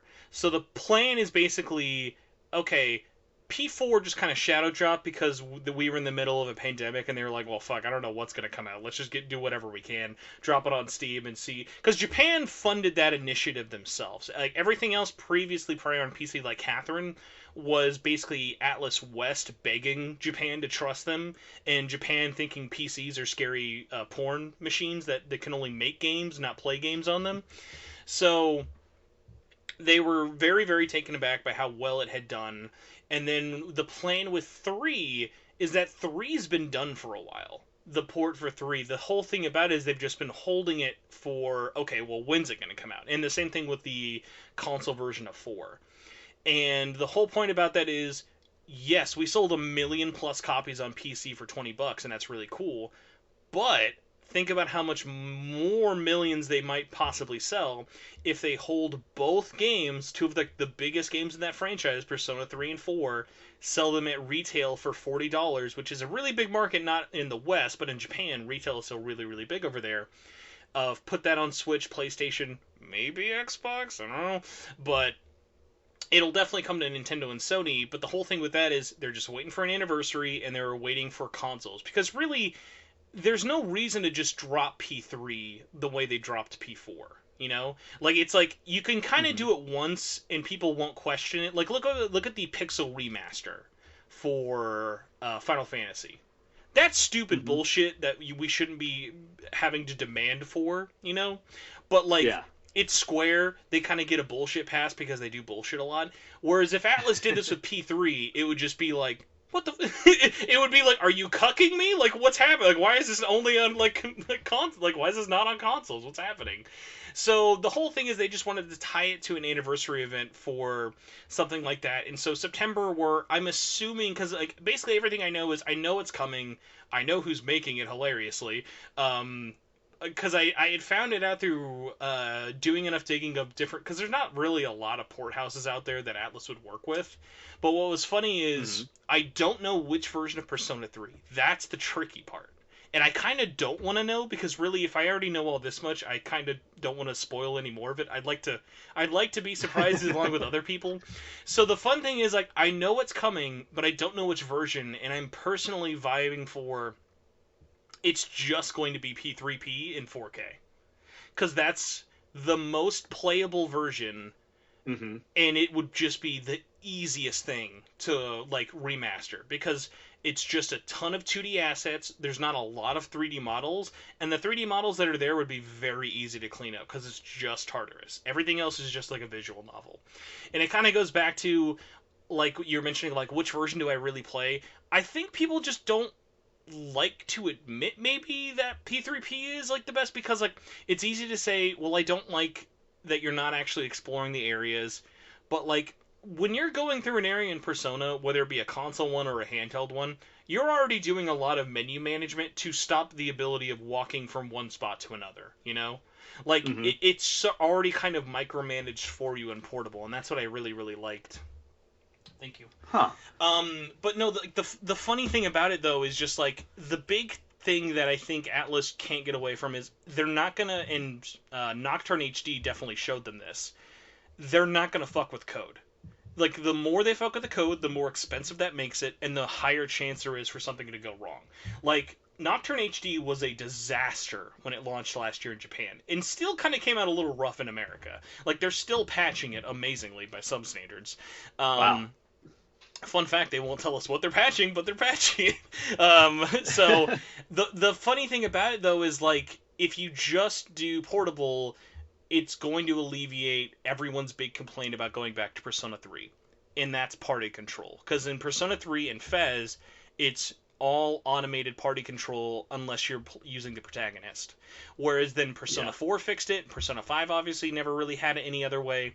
And it's like, that's just, like, you can't teach people to like that, you know? Like, there might be people who want that as an option, and you can turn that on. But, like, teaching people to go back to relying on notoriously unreliable AI is just something they're not going to want to fuck with. And that's why they're just going to say, okay, just give them the PSP one. And you can turn it on in Persona 4 Golden, at least. You can toggle that the party control. As random. Yeah, and the same thing with portable. Portable, you can also say, hey, if you don't want to do everyone's parties, you can do it, and it'll go back to the original PS2 one. So that's kind of why I think it's like, it just makes the most sense financially, while also being like it's an anniversary project, but again, they're not going to break the bank for like what's essentially just going to be 2 handheld ports coming onto consoles and PC. You know? You know what? This is the first I'm hearing of this, and I'm excited enough that there's going to be some way to play Persona 3 on a modern platform. That's all I need. Whether it's PC, whether it's Switch, whether it's PS4, 5, I am just happy that it sounds like that is coming based on the stuff you've dug up. So that's all I need to know. That's my answer. Final answer. Lock it in. Persona 3. So here's the question I need to ask you. So it comes out. Let's say my headcanon for it is this. It's obviously getting announced in September. I think because retail, like I said, is such a big deal for them, and they want to have a retail package out for that. October's when it's probably going to be out. Even though I know October's a total crapshoot, maybe it's just November's SMT5. You're not going to step on those shoes, even though it's a very different thing. But I think even if it's like, because I just can't see them. Even though I'm glad they're doing this, I just can't see them doing. Oh, it's out now, Shadow Drop, and then physical later. It just seems like, for me, the way they are as a company is like, no, like they're gonna want to have that box product. That's why I know this thing's gonna leak before it's ever announced, because there's gonna be some rating for it. Like literally everything Atlus does, and Sega as a company, like they have like the worst leak track record ever. But it's just so funny. Like, it's just stuff. I don't know, Ubisoft would like to have a word with you. True, but Ubisoft stuff leaks that people are like, whoa, XD Defiant, that's crazy. Like, we didn't expect or predict that. Like, the stuff that leaks from Sega is like, yeah, no, duh. Okay, 2 Point Hospital. Okay, yeah, no. Like, you're not excited about these leaks, so it's just kind of sad. It's like, when Sega leaks happen, it's like, I message someone in PR and I go, man, that sucks, right? And they just send you a frowny emoji and no other reaction. I don't know. I was excited for 2 Point Campus when that leaked. Thank you, Microsoft. But yeah, so that is my answer for that. Oh, gee, yeah, I totally fucked up the thing I was going to ask you. No, the question I had, though, is, so where do you want to play that? Do you want to play that on your Switch, PS5, Xbox? You know, I think that if they ever brought Persona 5 to Switch, which I think would be a blockbuster announcement if they ended up doing that for the the anniversary thing, if that's a part of that, because like you said, 7 new projects that they're apparently announcing, that I would rebuy Persona 5 on Switch just because I would love to play that on the go. But I think I'd probably buy 3 and 4 on my PS5. I appreciate that, especially just because it's kind of hard to like shake when you have like a lineage with like other titles in the platform. Like, there is something Definitely kind of funny about when I look at my Atlus collection and I just have Persona 5 Strikers. I'm like, why are you here? Like, Tokyo Mirage Sessions looks normal next to you. I mean, that's why that in particular is why I bought like the Shenmue collection on PS4, because I knew that it was that Shenmue 3, which I never ended up even playing because I heard about it, was going to be on PS4 and PC only. Otherwise, I would have gotten it on Xbox probably. But I think that yeah, you're right. It's nice having that full lineage. Like I have a bunch of Final Fantasy games on PS4, and I love that. Same thing with like I have a bunch of Street Fighter games on my PS4, and like I like, or PS5 now, but I like having all those games because you can only get Street Fighter 5 on PS4. I wanna meet a Final Fantasy Xbox collector. I want to go into that guy's house one day, guy or girl, and I want them to show me their like hard physical copy of like Final Fantasy 11 on 360, World of Final Fantasy Maxima on Xbox One, and like a really I have that. I want to see like those collections are like what make me like I don't get excited when I see people with like giant collections. I like weird collections. Like, that's a cool collection to have. Yeah, like the stuff that sticks out is the really cool stuff. But you know, I think that most of the Final Fantasy games I own on Xbox are digital, so I don't think you'd find what you're looking for. Yeah, either it's Game Pass or I just I bought. I think I had Final Fantasy 13 and 13-2 physical. I even had the collector's edition of 13-2. Oh, that's a great, because that has the whole 4-disc soundtrack, and that game soundtrack, So good. It is good. Um, But yeah. so hey, 9,000 hours later, we're gonna get to the actual point of our clickbait title episode. I'm sure I called this thing. Hey, I'm talking to a guy who has the world Jeff Keighley exclusive previews. You're 2 for 2 previews for Shin Megami Tensei 5. How the fuck does that feel? That's gotta be pretty cool. Yeah, well, it's not completely a world exclusive, but we are Okay, the only English. world. Yeah, not if you want. If you don't like, I mean, obviously, Game Informer doesn't want to get canceled. If you guys wanted to be cool, you could be like, if you guys don't like your screenshots and moon runes, go check out our previews. These are some cool previews. So yeah, Famitsu and Game Informer are the two outlets that are getting this information and these screenshots. But yeah, so we worked out a deal with Atlus to be kind of like the English language partner to have monthly exclusive previews and features about Shin Megami Tensei 5 in the lead up to launch. So by my calculation, we'll have one August, September, October. I don't know if we're going to do anything in November, but we have at least Probably just do three the more. review. Call the review your exclusive. I don't know if we can call it exclusive, but yes, we will have at least 3 more exclusive things if it pans out the way it is currently planned. So yeah, I'm really enjoying working with them. It's fun learning all this information, especially coming at it from the lens of mostly just knowing it through Persona. Oh my god, dude! Like I have like literally a bajillion questions because like what's so funny about it, like even if like this was fucking Dying Light 2, I would still have as many questions because what's so funny about this, I cannot think of the last time a Western media site has done it monthly exclusives. Like I would get it if it was like every site gets a different preview every month. You know, like let's say you guys got the first month, and then Polygon got July, and then IGN got like August. Like that I would kind of get.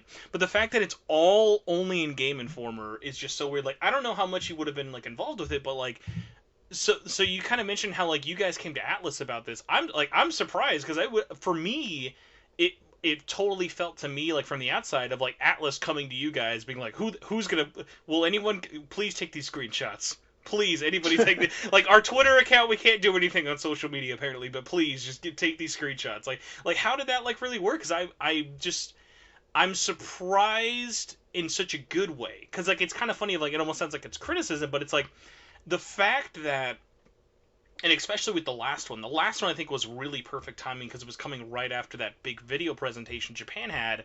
Yeah. But like the first one, especially, and also doubly so because this kind of just got announced in a during E3 tweet. It felt kind of like, okay, like there's not really like hype because like these previews are not something you want to have a countdown clock for.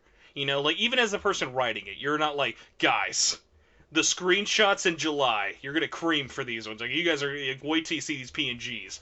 But because they come just soon enough after Japan, it works really well for like digesting these screenshots, seeing what the actual English localized version looks like. Because with a lot of games like this, we're just used to basically gorging on all the Japanese media for it and then just having to guess what it's going to look like in the final English product months down the line.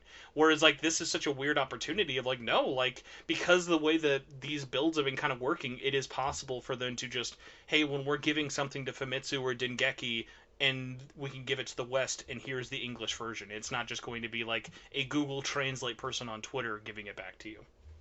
Yeah, and that's nice that they're giving it to us pretty much at the same time that they're giving it to the Japanese outlet.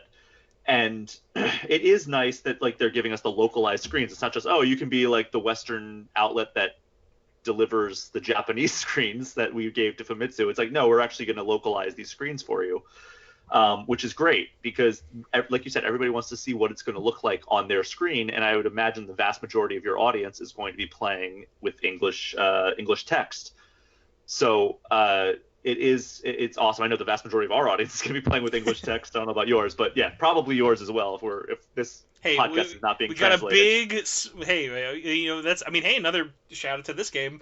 It is not only launching in English worldwide, it's going to have eFig support, so English, French, Italian, German, Spanish subtitles day one. So there is like it's a small minority, but those minorities like definitely like build up of like, hey, people want to play these games in Spanish and not have to half understand it in English.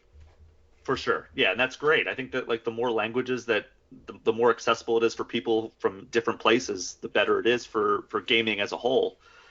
But yeah, it was kind of like a serendipitous thing, really, is that we were, without lifting the curtain too much, we were working with Atlus and like kind of having discussions with them about ways we could work with them for their slate of games that they had already announced. And we were just kind of having these discussions. We have a great relationship with some of their PR people that they're working with. And I remember I was at dinner one night and I got a message from one of the PR people asking, "Hey, would you be interested in doing an exclusive story after the reveal of once they revealed it on the Nintendo stream?" Would this have been after or before the E3 leak?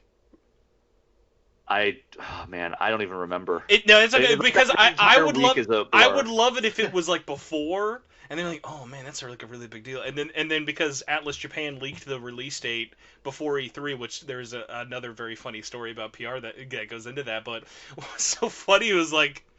It would be just funny to just sit there going like, oh my god, there's gonna be this huge drop, I can't say anything, and then it leaks and it's like, oh okay, never mind, doesn't matter. No, oh, man, that whole week is such a blur. Like every E3 week, even when it's virtual, still is like there's so much stuff happening at any given point. But yeah, so like it was like, yeah, we would love to have some exclusive screenshots, and then like we were just like, oh, and we'd love to like partner with you to have exclusive drops every single month, whether it's screenshots, whether this past month was additional character information that went beyond what that video presentation gave us. And who knows what the next one's going to be. Like we're kind of talking with them about what we're going to have, and so even at this point, like right now, you're not really 100% what August is going to have. Correct. I have a timeline which I can't tell you, but I'm hoping that they give us some good stuff, and I'm hopeful it is. I think it's only going to get better and better as we get closer to the release date, because I mean, why wouldn't it? If we're getting closer and closer to the game being finished and out the door, I think it would only make sense that we're going to get better and better exclusives. For you, as the person actually writing these up, is this like I'm trying to think, is it creatively kind of easier for you or more difficult? Because like I almost, and this is just how it feels like from the outside, here's your information, here's the media you have that goes along with it, and it's like it's kind of hard of like you're not really breaking news, but you're just relaying something in English for it. So like for you, when you're writing it, do you feel like you have enough kind of liberty to make it feel like a preview without it just feeling like you're marketing at the Game Informer audience, or like how do you balance that? It's more about injecting my own voice into it, and like obviously I want to get across the information, because like it's not like you don't want me to convey the information. Like as an SMT fan, you're like, yeah, give me all the information you got. So I do want to include all of that, but also trying to contextualize it and working with our team members who are big SMT fans and making sure that like I'm covering all the big angles that need to be covered. And sure, a lot of the information in there is information that is directly provided by Atlus, but you want that from them. You're like, again, like I don't think anybody's going to be upset that I'm providing too much information from what they gave me. I can get that, even at least from like I'm worried about spoilers thing, but like this is a weird shout out to Japan, who's normally the opposite and is terrible about spoiling their own games. They have done a really great job so far of like, this is a game that since E3, every day there is a new trailer that drops showing new gameplay. Like because they're doing these little demon videos every day in Japan. I don't know if you're aware of, on their YouTube channel, where they're going through every single demon in SMT5, showing it off in like a minute or less trailer. But still, every day, like including weekends, like that adds up really quick. That we're still not really at information overload, and then every trailer that's come out, and now video presentation, they're telling us the story and they're showing us the characters, but it doesn't feel like spoilers. It doesn't feel like we've seen the whole game. We still have a lot of questions about the story. Like, even going through your preview, I just took out a snippet when it dropped that like a week ago or something, and when I mentioned, oh hey, you are returning to Japan. Does that spoiler or anything? No, but that's a really interesting point that none of the other games have done. Of just like, oh, okay, like, so we're learning things without being like, oh god, I wish I didn't know that, which is such a thin line to ride when talking about upcoming games. Yeah, and as we mentioned before, Atlus is traditionally pretty protective over that. So it is nice that like they are being a little bit more open about it without outright spoiling it, because there is a fine line to walk on spoilers when it comes to preview content, because you'd rather experience the bulk of the narrative beats within the game itself, the way the developers and the creators decided to present it. You don't want to be like just reading some article on GameInformer.com and be like, oh, I didn't realize that was going to happen. I wish I would have seen that in a cutscene or in a conversation. Mm-hmm. You want to experience the big reveal. You don't want to know that so and so died in the movie just from reading like a headline on Twitter. You want to see it happen. Like, I mean, I got a major death spoiled for me on one of the newer Star Wars movies, and before it was even out in the U.S., it was like an Australian person tweeted at me. I'm like, come on. And it was a bummer, but like, I wish I could have experienced that the way like everybody else experienced it, seeing it play out on screen. But that's the same thing for me. Like, and if I think that something would be spoilery, which I don't think Atlus is going to really go out of their way to provide spoilery material, but if I did, I would try to exercise some caution. But again, it's also kind of tricky for me as somebody who hasn't played SMT5 to really know like what would be a spoilery thing. So I'm just trying to, I try to work with my team that does have a lot more familiarity of SMT, but also like have you ever like read something in a preview and then you play the game and you're like, wow, I didn't realize that thing they mentioned in the preview was going to be that big of a deal in the final game. Yeah, 100%. That's something for us as well, where it's like, we write these previews like, oh, this character seems like they're going to be a really major player, and it's like they're in like 2 scenes in the entire game. And I'm so ready for Glasses Girl to be in 3 cutscenes. Girl with glasses, she's going to be like, there's going to be more porn of her when that game comes out than she is in the entire game. Oh god, like, she's just going to be out of here. I'm ready for it. I'm like, it's just like so funny. Like, yeah, when moments like that happen, of like almost like reverse Raiden from MGS2, of like, oh man, I can't wait for the okay, they're out of here. But no, one of the other things I gotta say, just in true transparency, I want you to know, and I have nothing against you. This is just such a fun comparison to make between like me, someone who I mean, I'm number one in terms of Atlus podcast, because everyone else who starts doing this gets bored eventually because they have a life. I have literally emailed Atlus telling them, PR, like not just like random Atlus account.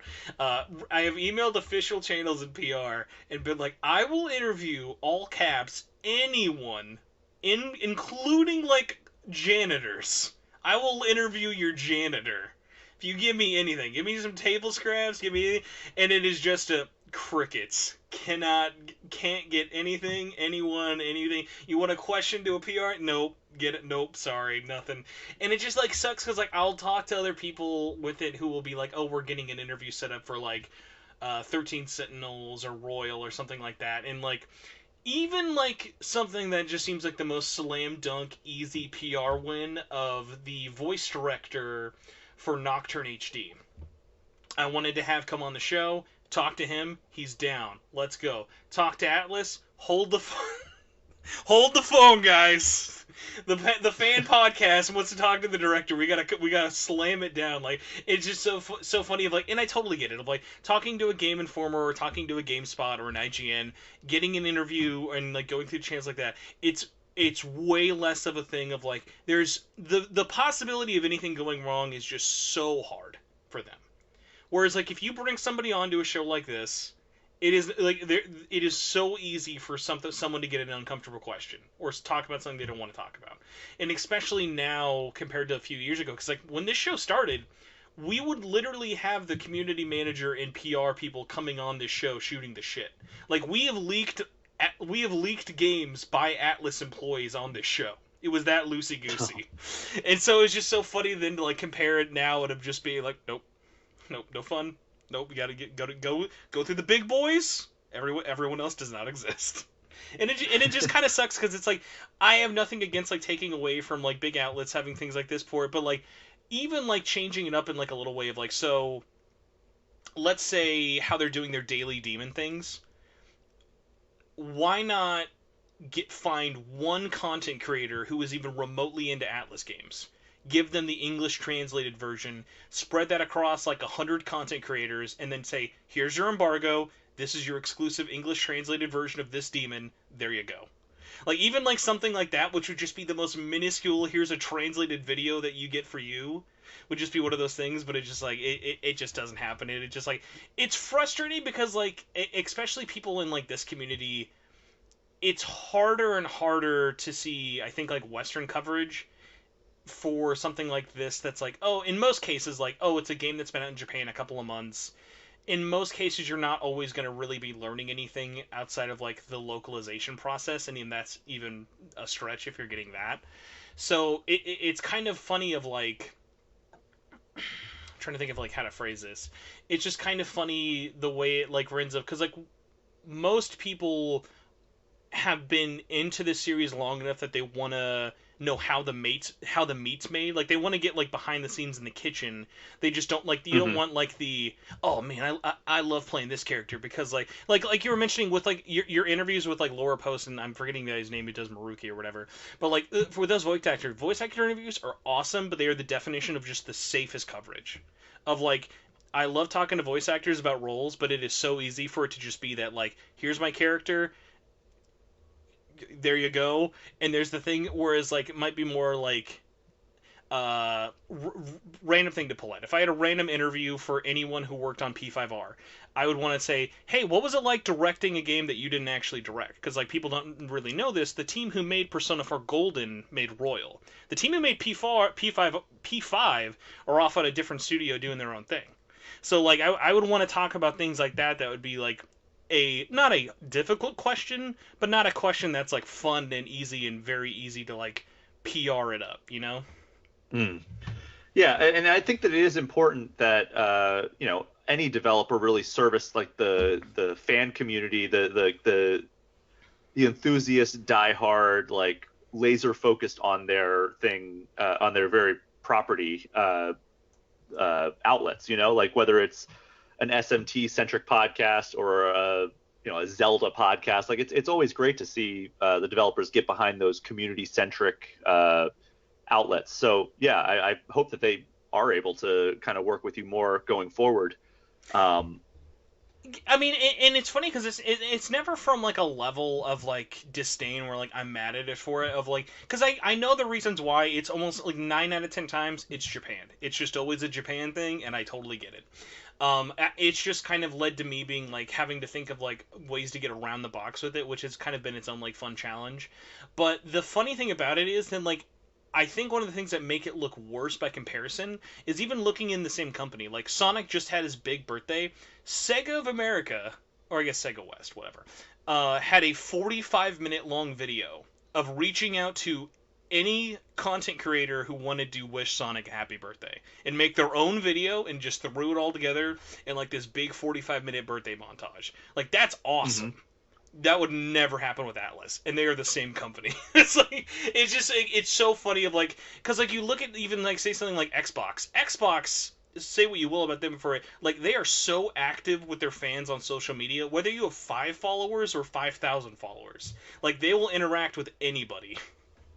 Yeah, and I mean, I think that philosophy carries forward with the way they reacted to the original reveal of the Xbox One. Like, I wrote an opinion piece about this, I think 2 or 3 years ago, about how Xbox did a phenomenal job last generation listening to its audience, because they corrected not only all of those mistakes, but they also made it one of the most user-friendly platforms you can play a video game on. So I think that Xbox has done a terrific job righting the ship and then becoming this amazing place where you can have Game Pass and just have hundreds of games at your disposal for a single subscription price, which was unheard of like 4 years ago. Even now it is still weird. It's only normalized because of how long it's been. Any other company doing it still feels weird. Yeah, and they legitimately care about that feedback too. I mean, I wrote that piece about how Xbox has done a great job listening to its audience. The next day, I had an email from Phil Spencer thanking me and telling me he appreciated like the way that I analyzed how they listened to the community. I want you to know that a long thing I'm willing. It's like in my dream board if I had one. I know, and I will will this into existence. One day, I believe this to be true. Phil Spencer will come on some sort of stage, maybe this podcast, who knows, and will just say he will announce some Shin Megami Tensei game is coming to Xbox. That'll come out of his mouth, and I know it to be true. And the only reason I say that is because there is still to this day a exclusive Shin Megami Tensei game that only came out in Japan on the original Xbox. It was called Shin Megami Tensei. Oh, wow. Check this out for a name. Shin Megami Tensei 9. Hell yeah. Not when there was Numbering 4, conventions not when be 4, damned. not when 5. After 3, they released 9. Yeah, and I mean, he has shown a keen interest in partnering with Japanese companies lately, especially in the last like 2 or 3 years. He's traveled to Japan, like, you know, when that was advisable, and even talking with him, I've interviewed him a couple of times, and in the most recent time I interviewed him was in late 2019. He had mentioned, like, yeah, we would love to work more with Japanese studios. So I wouldn't be surprised if at some point that prediction does come true. I hope it does. I would love to see more SMT and Persona stuff. The series Xbox. makes way too much sense. It's just it's not a matter of if, it's just a matter of when. It is thankfully. I mean, look at the Yakuza. Exactly. Yeah. Like the whole thing with Yakuza is like, if you had told me Yakuza 7 was going to be marketed by Xbox in the West, I would have said you were fucking high. And come to Xbox Series X as like the exclusive next gen version. You know, PS5 didn't get it until earlier this year, whereas like it came out on PS4 I think the same day as Xbox Series X, but you couldn't play it on next gen unless you played it on Xbox. Yeah, that was a Xbox game for all things considered, basically. So I know I got to get you out of here relatively quickly. Do you have time for any questions before we wrap up? Yeah, I have probably about another 5 minutes. Okay, we're gonna rapid fire questions, so we have all the time to mess them up. So Zeron says, how are you personally feeling about the story so far with everything we know with SMT5? Are you excited for it? Are you have any concerns about it? I think that it sounds really interesting. I love like this concept of the Nahabino, that like it's like this like forbidden or forsaken being that like is the formation of these two characters, the protagonist and Aogami. And I think that sounds really interesting. And then the fact that these other new characters give you the ability that they also have like these abilities given to them by like this weird like demon fighting organization headed up by the Japanese prime minister, like who looks way too much like Aogami for no reason. Or is there a reason? Exactly. See, they know what they're doing with these screenshots. They do. So I've got a quick one that kind of is about this, but this is a half question, half want to peel your brain back for it. If you could pick, in no specifics at all, if you could pick 1 month of a topic for SMT5 exclusive coverage, what would you want? Ooh, they're like, Brian, here's a limited check. You can do anything you want, spoiler free, of course. You can talk about any aspect of the game exclusively. What would be the first thing you want us to pick? I'd want to talk, and this is spoilery, I guess. So I'd want to see the first boss battle, like first legit boss battle. That's a good one because I know what it is. They've shown it, but they've not really shown it. But I want to talk about it. I want to dig into what it is. See, I would pick this just because I have so many people think that this is not happening, but I kind of get why. I want, and I hope we get it soon. They got to show off that localization dub. Like I know they've done a dub. People just because they haven't seen it and it's now so close to the game coming out, they're now worried like, oh god, what if they don't do anything? It's like no, they just right now they're just kind of playing catch up with Japan, so that's kind of why it hasn't really happened. But like it will, I just don't know when. And I have checked actually, and it is not officially confirmed just yet. So I am officially round confirmed. two. Round two of Let's Break Embargoes. I have heard and I know who voices people in the game. It would be people. There you go. People would lose. I will have some very. I will say this: that'd be very funny if then in November it just got cut. Like they just didn't have time to do it. Like, hey, at one point I knew who was this person. So that would be very funny. Like went back like, nah, dude, we had to cut it. Just couldn't get the lip matching in time. But yes, officially they have not said anything, and that is for a reason. But that would be extensively hilarious if they didn't dub this game. It wouldn't be a deal breaker, but that would actually look pretty bad. Like people would care. Matt Jazz says, do you think the similar appearance of the Prime Minister in Aogami has anything to do with, and this is more of a reference to SMT4, but we've had things of characters looking similar to each other. Do you think basically there is a chance they are not related? It is just Doi was very busy and had to copy and paste someone's face one day. I mean, I think that there's got to be something there. Like just looking at those screenshots and the videos, I think that there's got to be something there with, especially since once you become the Nahabino, Aogami's basically just your voice, like just a voice in your head essentially. So I'm wondering if that was kind of like some sort of alternate reality version of the Prime Minister. Oh, good point. Yeah, and this one, yeah, because they are doing weird things with parallels. So we have three other ones really. Especially since you encounter him in this parallel version of Tokyo, this desert area, the dot I think it's pronounced. Hey man, that dub's gonna come any day now. That dub trailer, it'll tell you exactly how they want to pronounce. Let me tell you. Kieran Buckley says, if Atlus announced more demons would be added post-launch with DLC, do you think that would be a good look or a bad look? And I wanted to include this question because I thought I got a little bit of flack for this, but I thought it was interesting. In their last video presentation they did, they took a comment from Twitter, and I think they read the room wrong a little bit. Someone said, in Nocturne, you added DLC dungeons to reduce grinding. Will you be doing that again with DLC in SMT5? And they were like, we're proud to announce we are adding in no grinding DLC maps that are paid DLC. Now, they have not said it's paid. 100% it will be paid. They've made that paid in every one of those games. I just thought it was so weird of like they've had such a whirlwind success of great news to just be like, we are proud to announce we are making grind DLC. So it was like, that was just such a weird one. But like, do you think for this game having demons as DLC would that be a no-go, or do you think like there's a chance?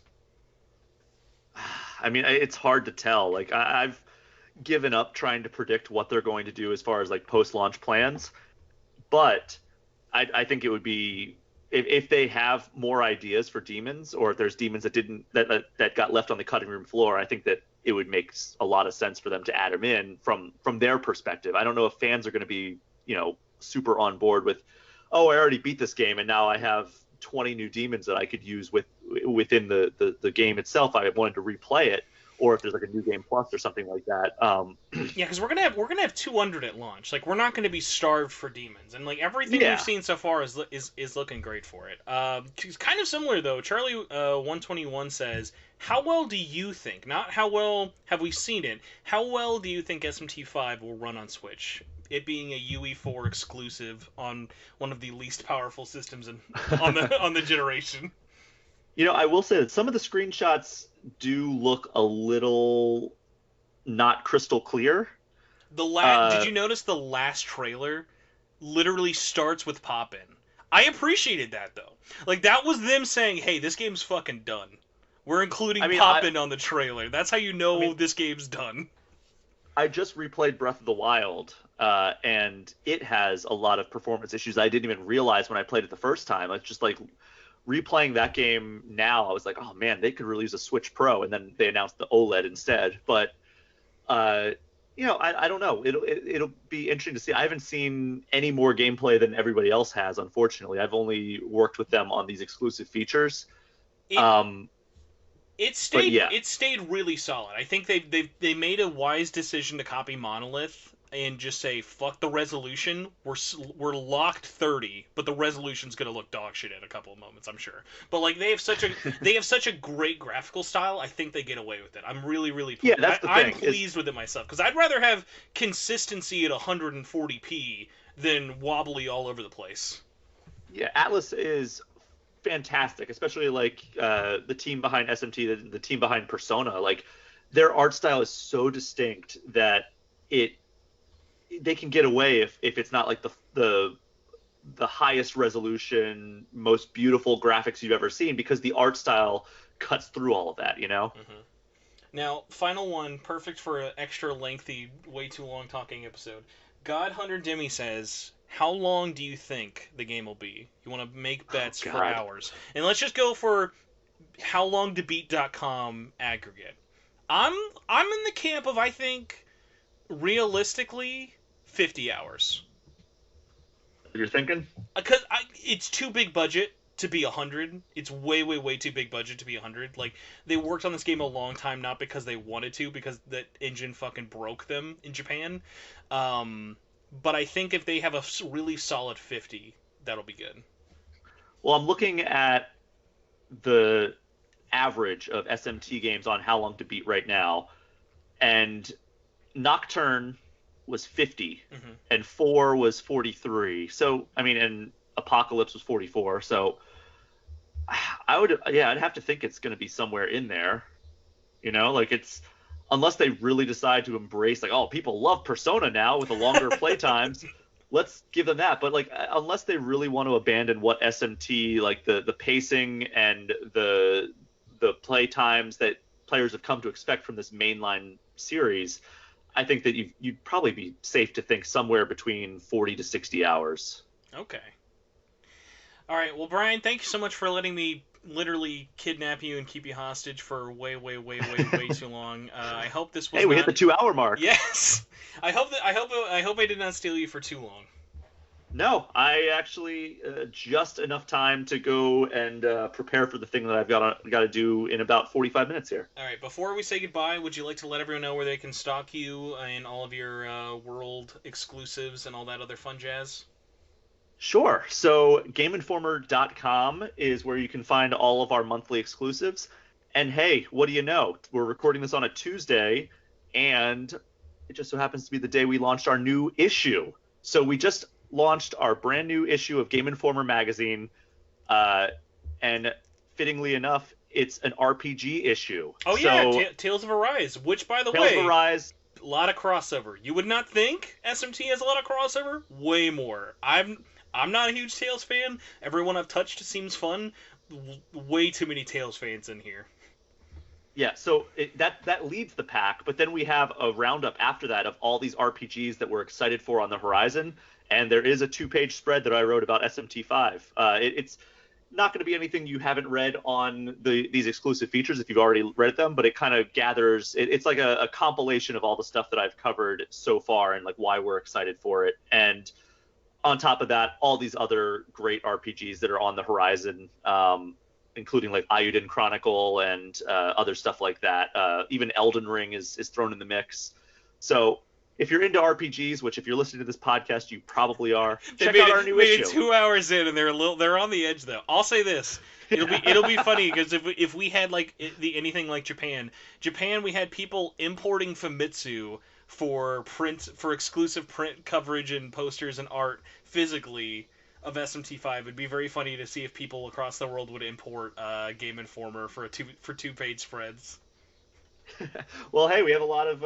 It's a pretty cool looking spread. So check it out if you want to see. If you want to hold something in your hand that has Shin Megami Tensei 5 printed on it, check out the newest issue of Game Informer. It's available now digitally, and it'll be coming to subscribers of Game Informer magazine in the coming weeks and hitting mailboxes. But Other than that, you can find me on social media, which includes Twitter and Instagram at Brian P. Shea, and Shea is spelled Shea. Alright, everybody, if you would like to follow Shin Megami Tensei Network, you can follow us on Twitter at SMT Network. You can follow my personal Twitter account, which is at Torchwood4SP. You can find the show on iTunes, Spotify, Google Podcasts, all those other fun spots. You can support the show by going to patreon.com, that's patreon.com/SMTN. You can help support the show there for as little as $1, get the show a little bit early, some extra perks, videos, all that fun stuff. Or if you donate at the $5 executive producer credit, you can get your name read at the end of every episode, just like Robert Dogman, Demi Crow, Patrick Dessart, Rado Skix, and Solaire. Special thank you to all of the awesome patrons at any level. Every little bit helps and is super appreciated. Either way, you can help us also by joining the Facebook group by going to facebook.com/groups/SMT Network. Join the group there. We're almost at like 10,000, so that's pretty cool. You can join the Discord by following the links below, and check out the YouTube just by searching Spencer Presley, following the link below, or searching Shin Megami Tensei Network. Do all the podcasts on there. Sometimes we do live shows, reacting, reviews, previews, fun stuff like that. But yeah, that's where you can find me, and thank you so much for listening, everybody. Thanks so much for having me, man. Have a good rest of your night, and see you later. Goodbye.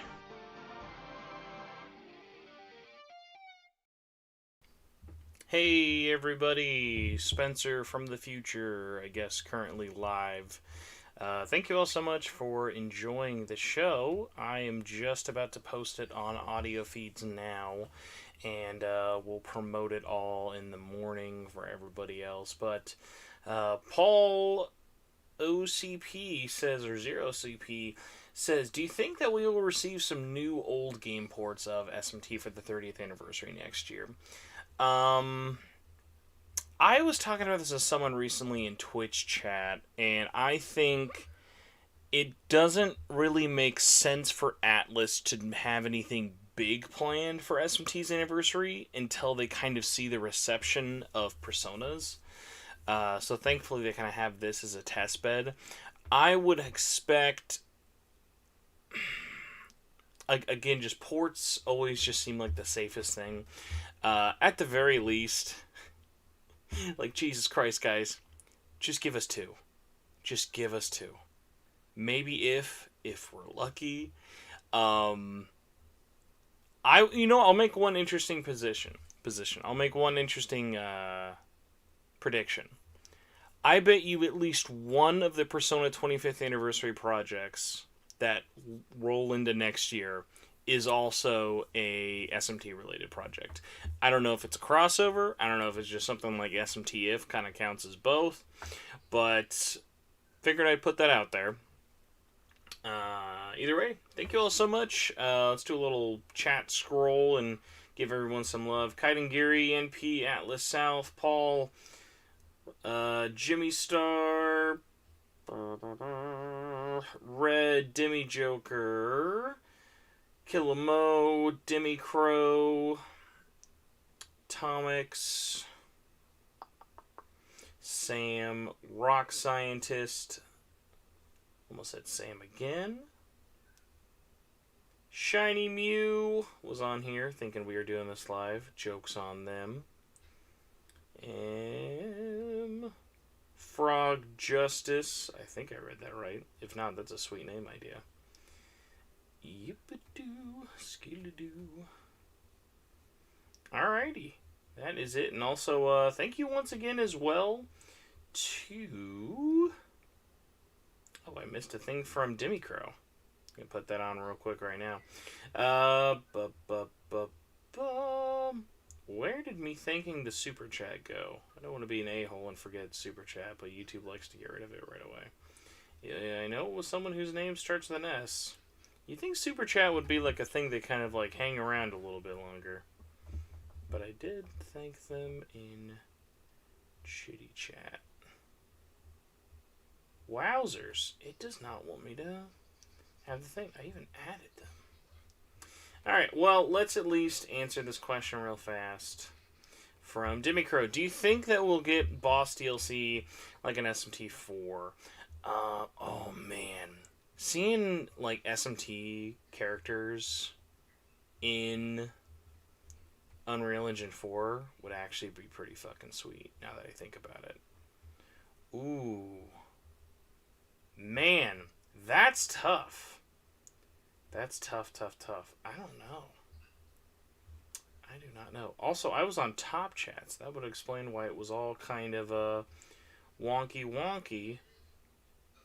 Should be able to find it now. Hypothetical. Nope, it just booped away. So, thank you again to the Super Chat, all of you for listening. Have a good night, everybody. Enjoy the show. Even though you all just did that, it's very tired. It's very late. I gotta go to bed. Have a good night. I'll see you all later for a stream tomorrow morning. That's not Samurai Warriors.